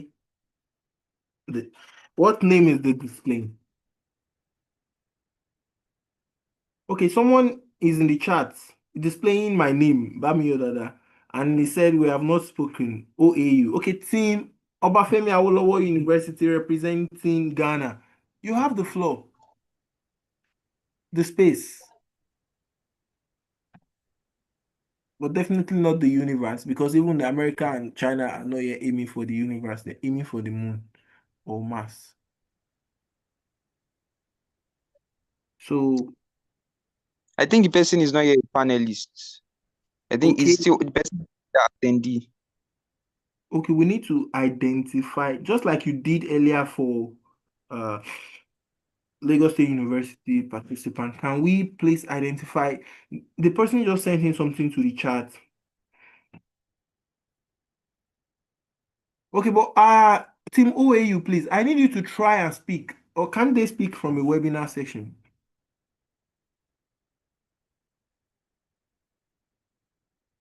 You understand? I need them to try and speak. Then from there, I can now identify them from my moderators list here and then rename them properly. But without speaking, I don't know why, but I can't share my audio and video. It's displaying another name too. Okay, that's the person. Okay, hello. Hello, everybody. Hello. Hello, everybody. So first of all, I just want to thank you all for taking the time out of your work schedule to make the effort to launch a very important project here, the Africa Parliament of the Future idea. You guys are pioneering a very important exercise.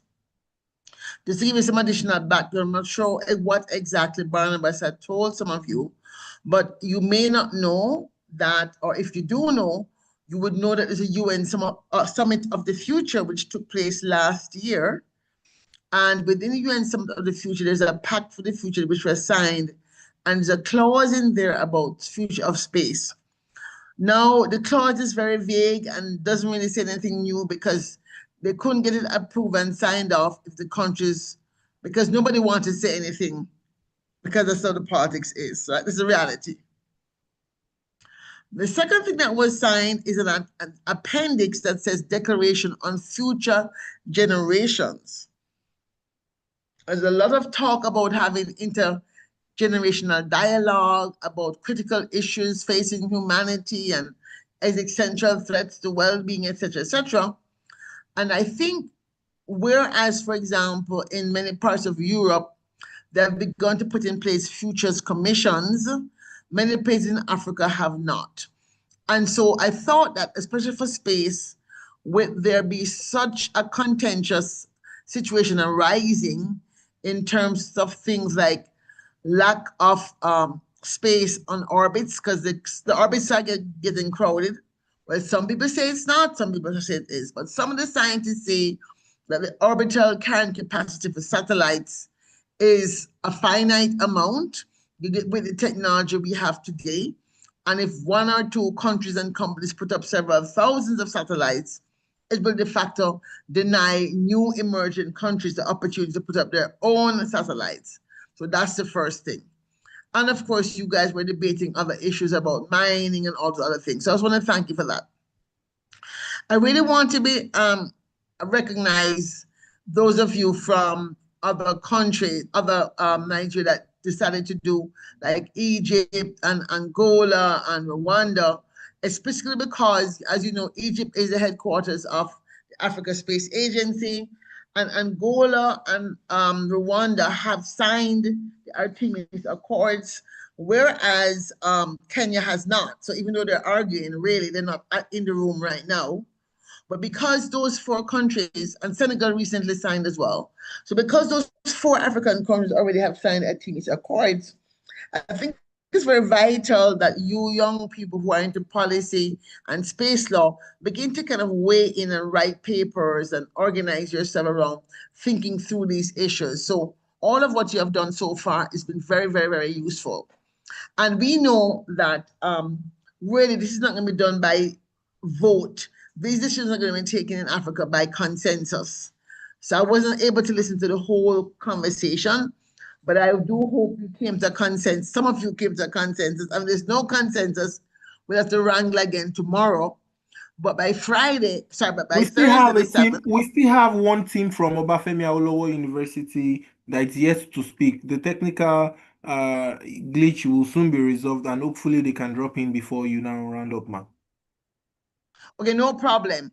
So, but for the ones that have spoken, it really be helpful for them. I know typically in a typical debate competition, you have to win.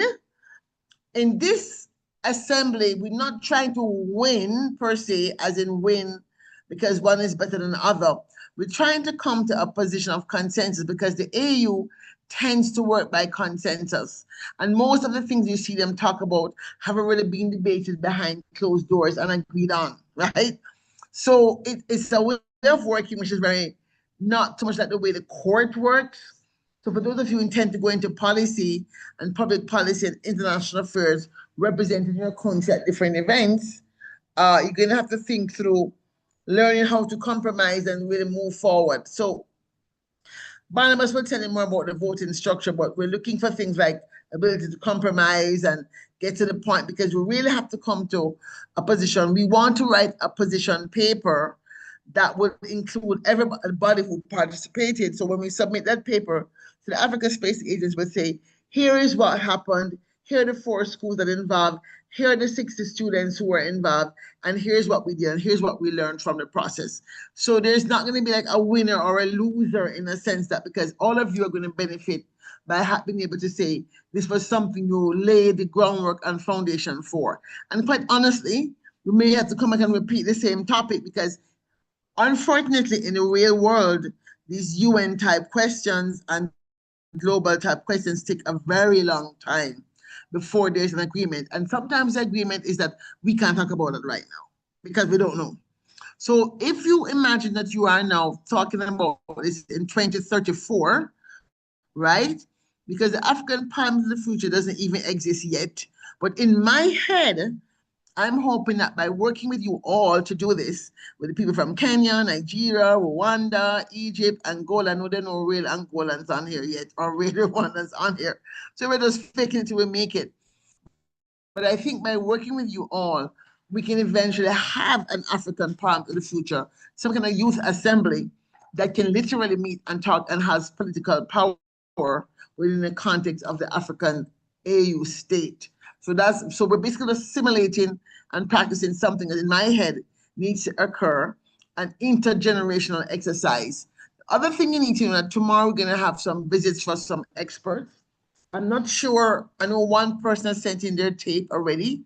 I believe 2 people are planning to attend in person, one of whom is a woman from the Caribbean who, and she may attend actually on Tuesday. A woman from the Caribbean who actually went up in a Virgin Galactic flight to the first Caribbean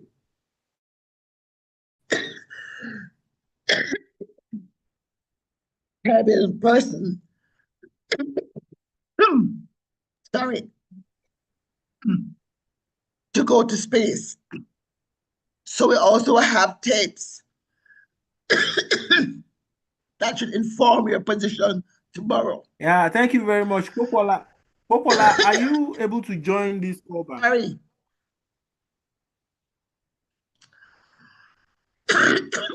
We're backstage now, right? We're We're live. backstage. We're live. I thought we're backstage. No. We're trying to get Popola to I'm sorry, I thought we were backstage. I'm gone. I'm gone. I thought we were backstage talking while we wait on the last group. Okay, yeah, you can enter backstage. You see it by your right, lower. Bye, ladies and gentlemen. Goodbye. I thought we were backstage having a conversation, so I'm gone. Enough notes for me. But thank you all for doing the work. You've been doing great. Yes. Looking forward to the consensus you come to. Take care. Bye-bye. Bye-bye, ma. Okay, so Mr. Dan, can you now get this Popola in?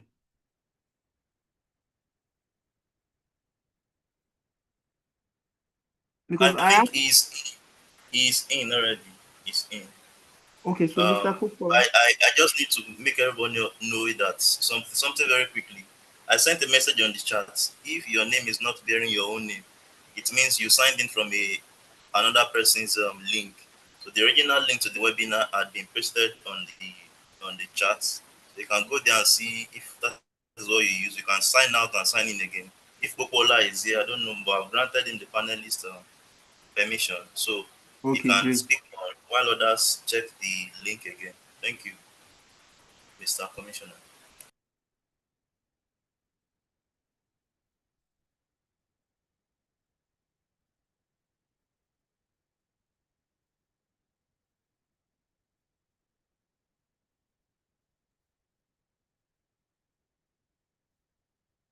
Okay, while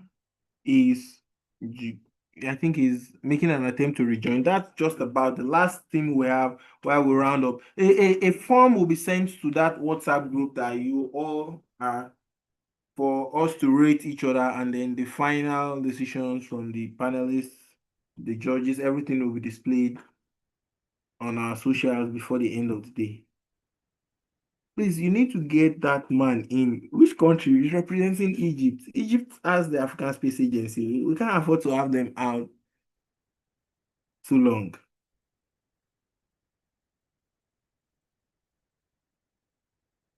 I don't know why he's not here.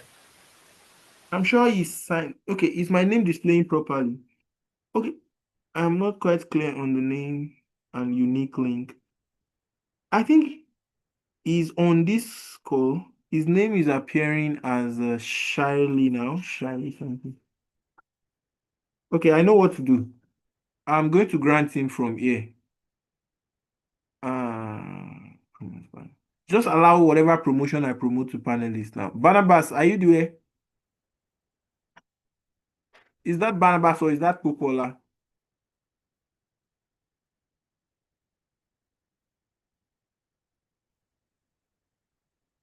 Yes, that was Barnabas. He's joining the webinar now. Okay. Now I just need to identify. That means Popola is also on the call, but I'm going to find him. Popola just signed in and it's changing. Okay, I'm going to check. Yeah, I can see him now. And all right. Yes.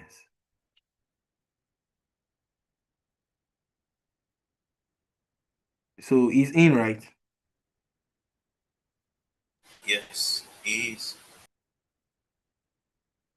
Did someone just say he's representing Angola?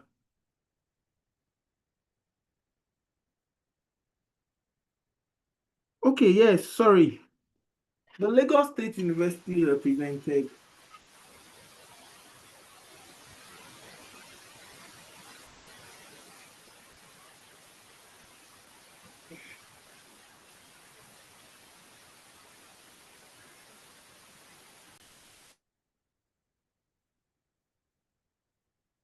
I also see Francisca Mbanusi. She refused to be turned on as a panelist. I don't know why. No, they're all in now as panelists. Lagos State University represented Egypt, correct. Okay, sorry for the mix-up. That was just a slip of speech, which occurs in the space station, I guess. The people we are waiting for are representing Angola, right? That's University of Ilorin.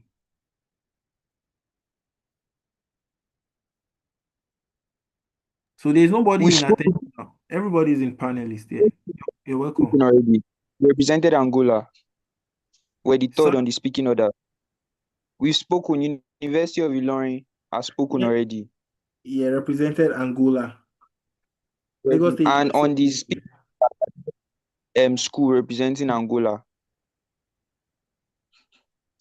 Come again, please. Like on the speaking order, we're the only school representing Angola. Okay, yeah, I'm just trying to figure out the Popola is supposed to speak for Egypt. I think she's supposed to speak for OAU, and that's Ghana, if I'm not mistaken. Oh, okay, yeah, we've not been able to hear from him, so we don't know. And then there are about 3 other schools that have not spoken yet, and somehow he's still not. I have to go backstage and try and. Popola is already on this call.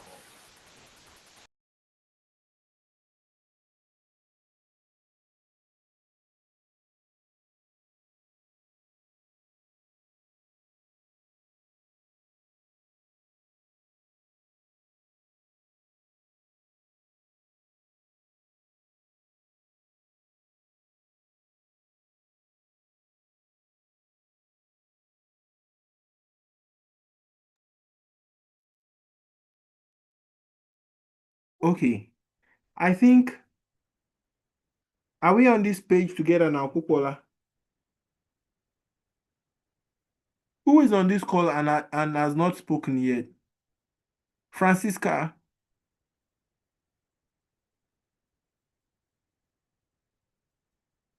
Okay. Hi, In Francisca is here. Okay, Francisca, please, who are you speaking for?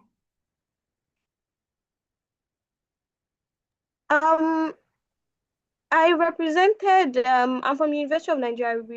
Represented Nigeria. My internet was out for a minute and I might have missed some important things. So I just joined back. I'm not quite Okay. sure why my display, my name is not displaying my university because I can see every other person's display like that. Okay, I think what happened is some people join with other people's link because there are personalized links for everyone. So even me as a panelist, like some people join through my list and then it's all mixed up. But we only have one person, one team yet to speak, and that's what we're trying to figure out. We'll be wrapped up in about 10 minutes as soon as we're done speaking because we'll send out the form to the WhatsApp group and the conclusion report will be sent out to our the socials and the WhatsApp group by the end of the day. So please let me have Dolabomi. Can you just unmute and speak? I will see you when you speak.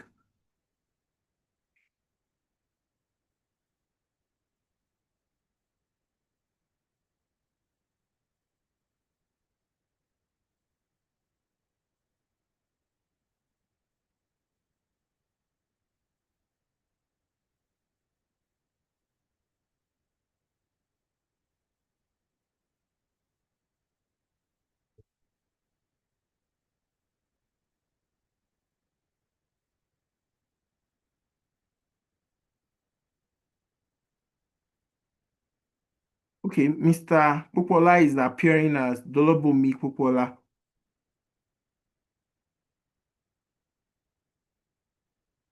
For some reasons. You are muted. You are muted. I can see you on the call now, but you are muted.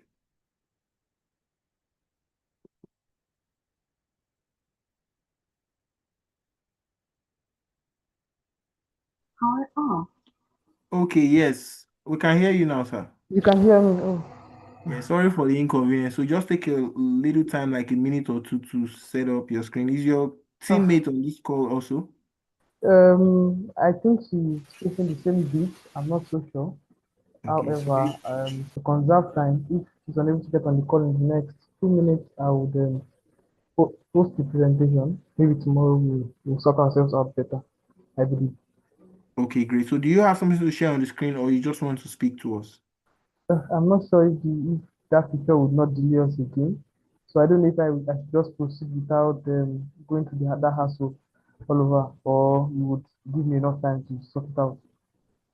Yeah, we should give you time to sort out, because the viewers will be seeing what you display on your screen. However, the panelists and judges will see the document that you upload. They will have to go through it to make a summary of each team. But if you can take 2 minutes while Mr. Commissioner speak, maybe by the time he's done, then you can now have your time. Try to sort yourself out. So Mr. sorry, Barnabas. are you saying I should upload the document? Right? Okay, do you mean the document is not ready ASAP? The document is ready. You want to be sure. Okay, so what's the challenge? To share your screen or to share the document? Yes, we can see your screen. You can see my screen, beautiful. Yeah. I can see an email for the Zoom. Verify your email. That one.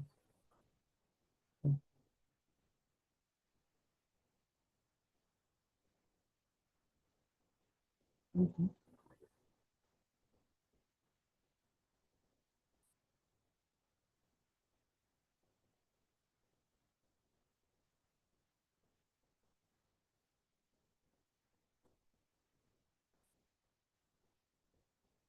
Okay. Can I start?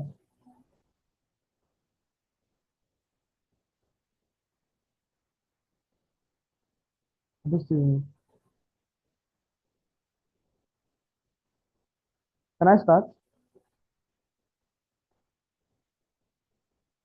Hello. Yes, you can. Yes, you can. Okay.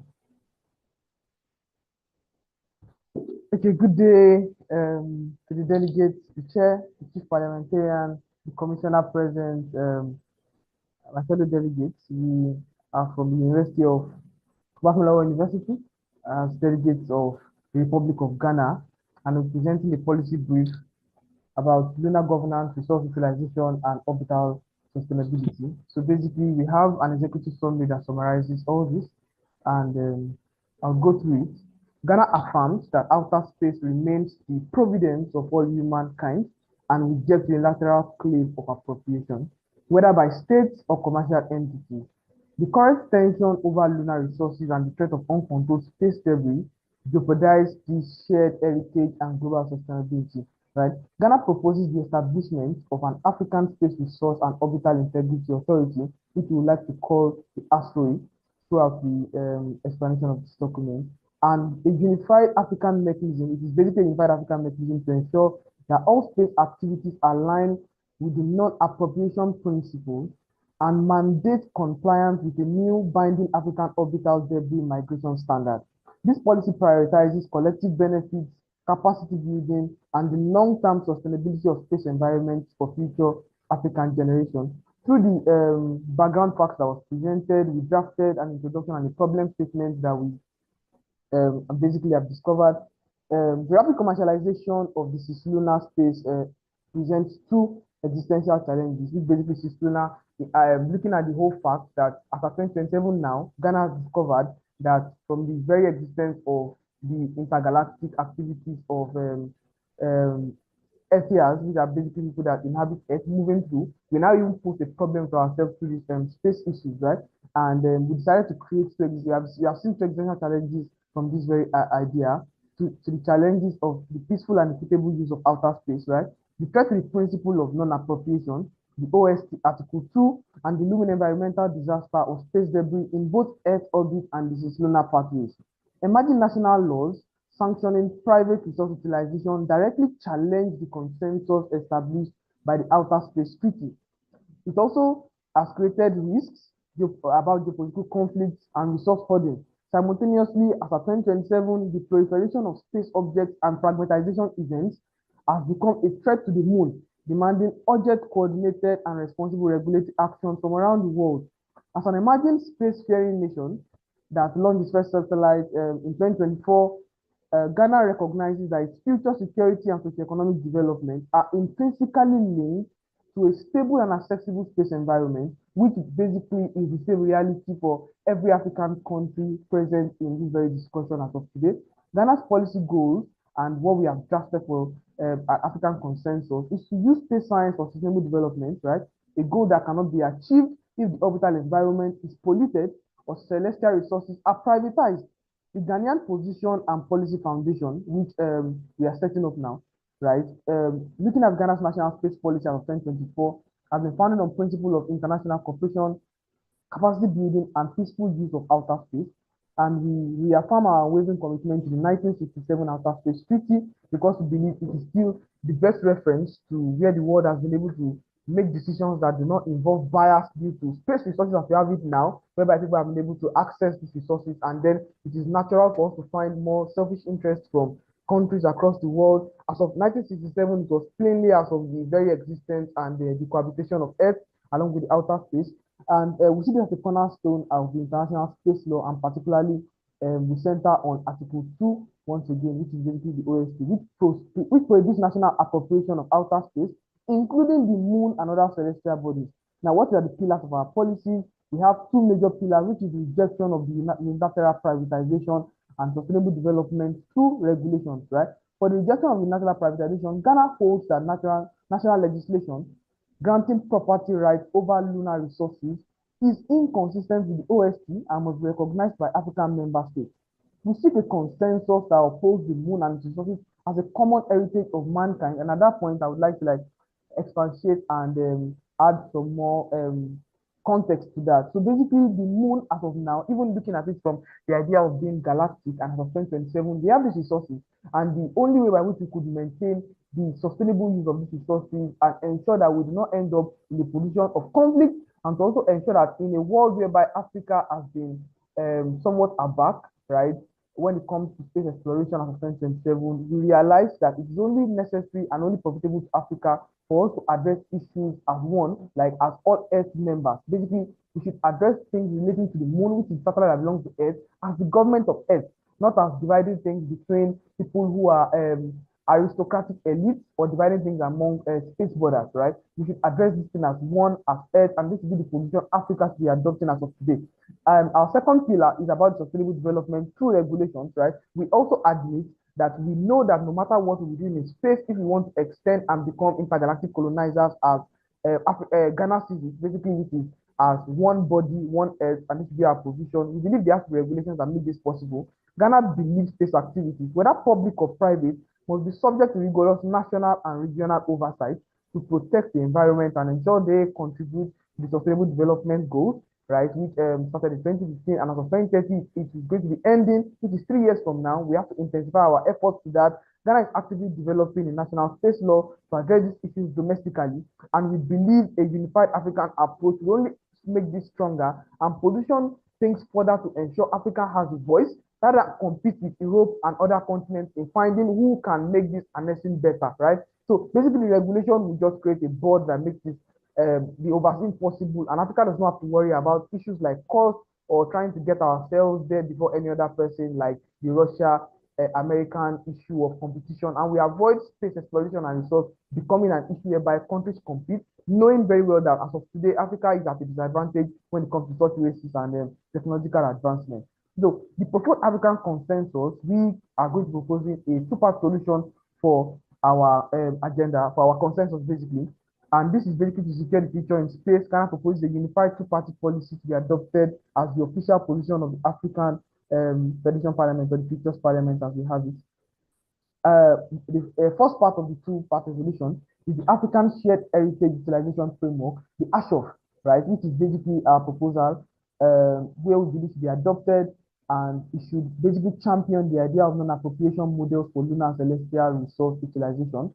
We recommend to this Parliament that while for the ASHOF, number one, The AU should have a declaration. The African Union should formally issue a declaration affirming the supremacy of the OSP Article 2, right?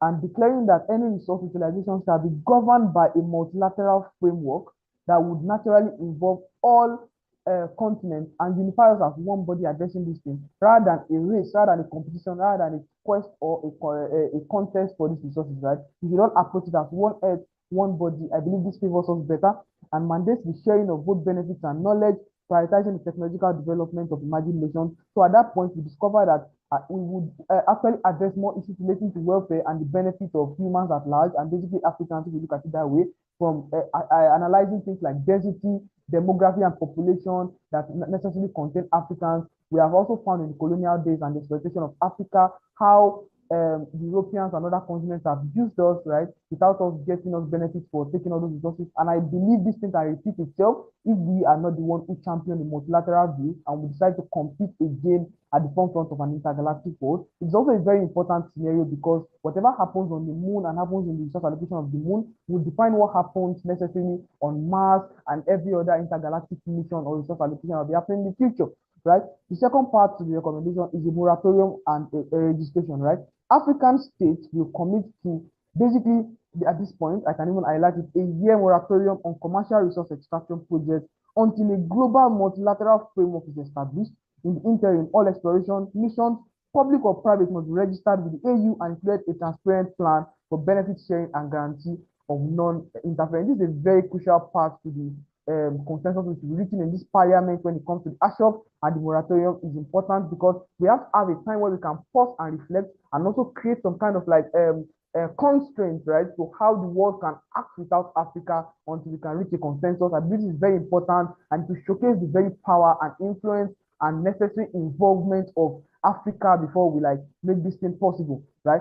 The third part is the legal alignment, which is very important because we know as of today the world deals with basically interest and alignment, right? All AU member states will be encouraged to immediately ratify or align with their national space laws with all 5 core UN treaties on outer space. Since we now participate generally in what happens in the treaties of the outer space, it would only be fair and it would be right that Africa should be the first movers, right? The first people who take action regarding aligning themselves with those laws and in how we ensure our very citizens and the continent and countries at large, right, participate in this. I move to B of the two. Thank you very much. Your time ends. I'll round up now. 40 seconds. Which is the Orbital Integrity and Debris Mitigation Initiative. We have recommendations which are the Unified African Standard, Capacity Building and Technology Transfer, and Financial Liability. I believe these documents will be available so we could go over it and see more regarding this. And I believe that is the end. Thank you very much for the time and the audience. You're very much welcome. Thank you for doing justice to that from a philosophical perspective. Yep. So that will be all from the 5 teams we have on this call today. If the other teams happen to meet up for tomorrow's session, then we'll do justice to that. Mr. Commissioner of the African Parliament, this is the time where we would like to hear your closing remarks and also what to expect tomorrow in 5 minutes time so we can round up this call for today. And Mr. Barnabas, are you here with us? Yes, I'm available. Okay, so thank you very much, Mr. Chair. You're welcome. I really appreciate the session so far, and I must commend each and every single one of the participants, at least the 5 that did.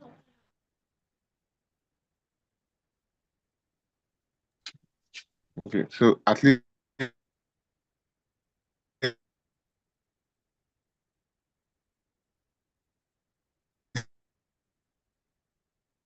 for some reasons you are breaking up.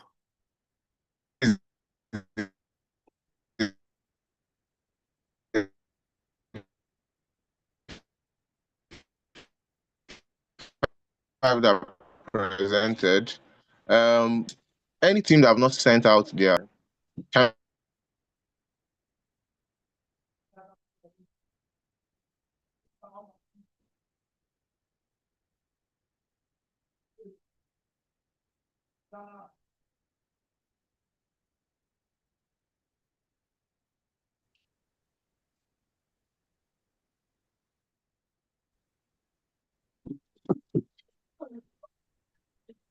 Mr. Chair, Sir, am I still on the call? yeah, but for some reasons we couldn't hear you. I was about to type to you in the chat. We couldn't hear you for the past 1 minute or 50 seconds. Okay, I sincerely apologize.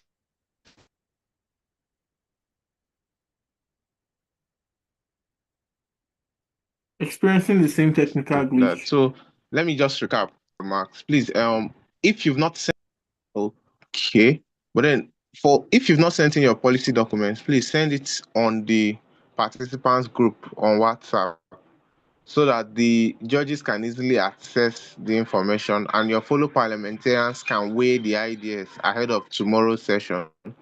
So tomorrow, the session tomorrow is going to start with the invited experts who are going to take up selected topics to present. Now, the experts range from different classes. We are going to be having an astronaut, we are going to be having a UN expert, and we'll be having a space tourist, and of course, a space futurist, particularly the president of the Moon Village Association International. He will be available with us tomorrow to actually give us a presentation of what he thinks about the future. So the expert opinions, I repeat, are not binding. They are not supposed to bind you. They are not a reflection of what the judges have in mind, right? At the end of the day, it's still you, the participants, that will decide what's the best pathway for Africa as a continent in relation to the issues raised in the fact scenario. So what the experts are doing tomorrow is to sort of offer an opinion, right, which can aid or help in improving the suggestions or the ideas that have already been tabled out here today. So please send out your documents. The judges will review them. As for those that we aren't able to join in today, just as I said, all the 10 participants participate to the end, but only about 3 would be making it. Only about 3 positions or 3 policy suggestions will be making it to the competition tomorrow. But then each and every single one of the participants still remain involved because the award of the best speaker goes on till the last. Because by tomorrow, what happened tomorrow is after we've selected the best 3, those whom their policy papers were selected would either choose to make some improvements in view of trying to attract more votes or keep it the way it is and then present it again tomorrow. And after that, each and every single one of the participating schools will now have 3 minutes to vote for their preferred position and why they think that position should be the best. So it continues, and the judges are always taking note as the case might be. So then I must comment on the issue of connectivity that we experienced earlier. At some point, everybody was answering Shirley Melody. I don't know if I think I was also affected at some point. So we want to avoid that tomorrow.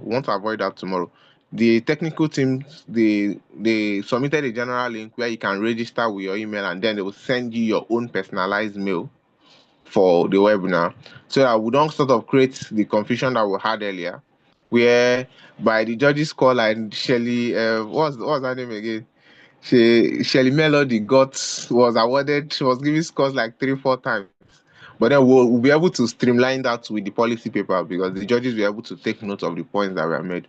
So I also rated them by the team, so I didn't even worry about the name that appeared on the winner. I just named Team Nigeria, Team Angola, Team Rwanda, Team Egypt, and then Kenya and Ghana. Okay. So that's fine. So submit your policy papers, and by tomorrow morning, before the experts start speaking, we'll announce the last three positions that will be moving forward, while the others will still remain as part of the parliament to rank and also analyze and negotiate their points into the final policy paper or the final consensus paper that will bring this entire parliament session to an end. So on that note, I call on the floor to move a motion for adjournment.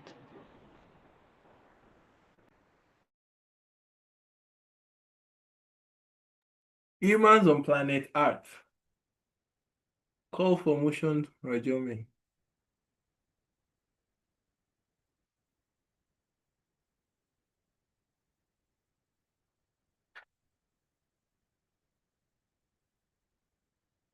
Yes, Shirley Melody. Hello. Before we call a motion to adjourn, could you please clarify on the time in which we'll find out what three teams advance? Because we're in different time zones, all of us. Yeah, we understand that you're in different time zones, but we'll have to still do a proper review and deliberation before just announcing by 2 to 3 hours time before the end of Kenyan time, where the organizers will be announcing from. You'll hear back. And also, are you on the WhatsApp group for the delegates? Yes, I am. Okay, you'll be getting the proper information as at Wendy. Thank you. Okay, thank you. Motion to adjourn. Okay. Shirley Melody, University of Nairobi, moving the motion to adjourn. And Seconder.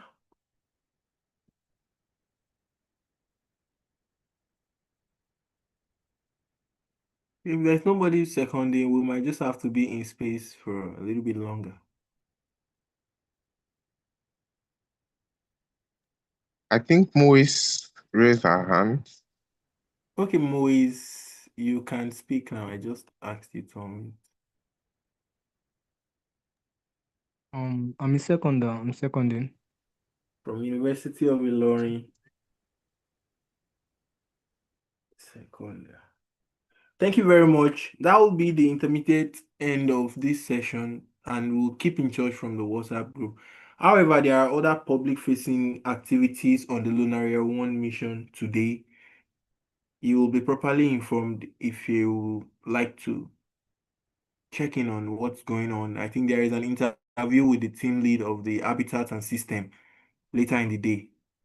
But that will be properly communicated to you in the group chat for the delegates. Thank you very much. Mr. Jesulolua, please, as we round up, you can speak.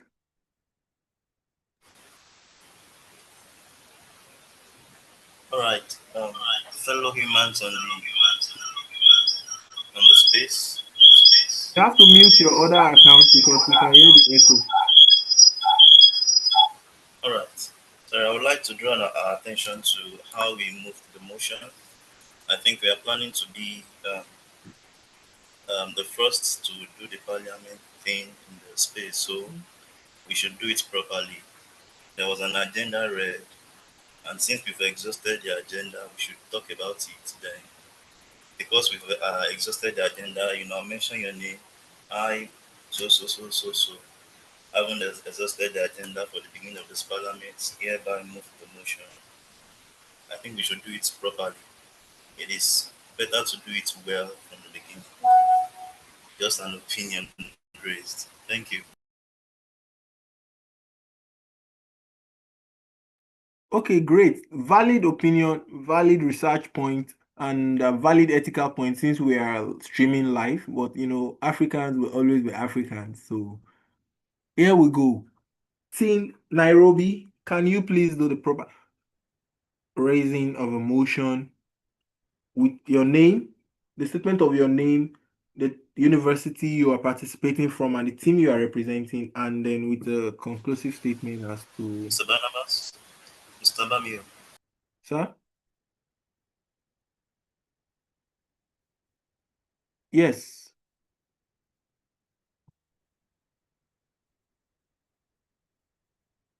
Thank you very much. Can I go ahead? Yes. So it's my name, my university, and what else?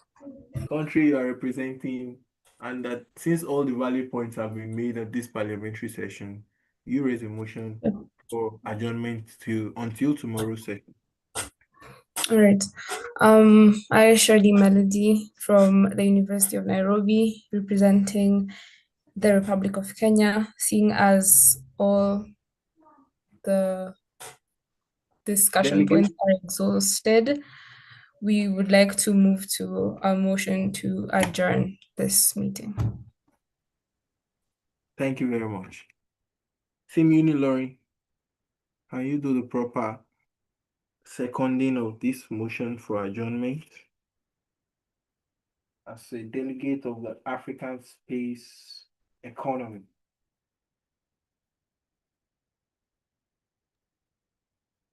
Okay. As a delegate of Angola, we would like to second the motion that was put forward by your colleague or your fellow delegate from Nairobi, Kenya. Okay. But Thank that you was put very forward by my fellow delegate from Nairobi on the motion on that this meeting should be adjourned. Thank you. Thank you very much. So that brings us to the end of this session. On behalf of the organizers, judges, panelists, the Honorable Commissioner, and myself, the Chair, say thank you very much for experiencing this interactive research with us, and we hope the policy document that will be adopted at the end of this parliamentary session will be a valid, ethical, philosophical, fact-driven, data-driven, and pioneering research in the history of Africans and Afronauts. Thank you very much. See you again soon. We can all leave.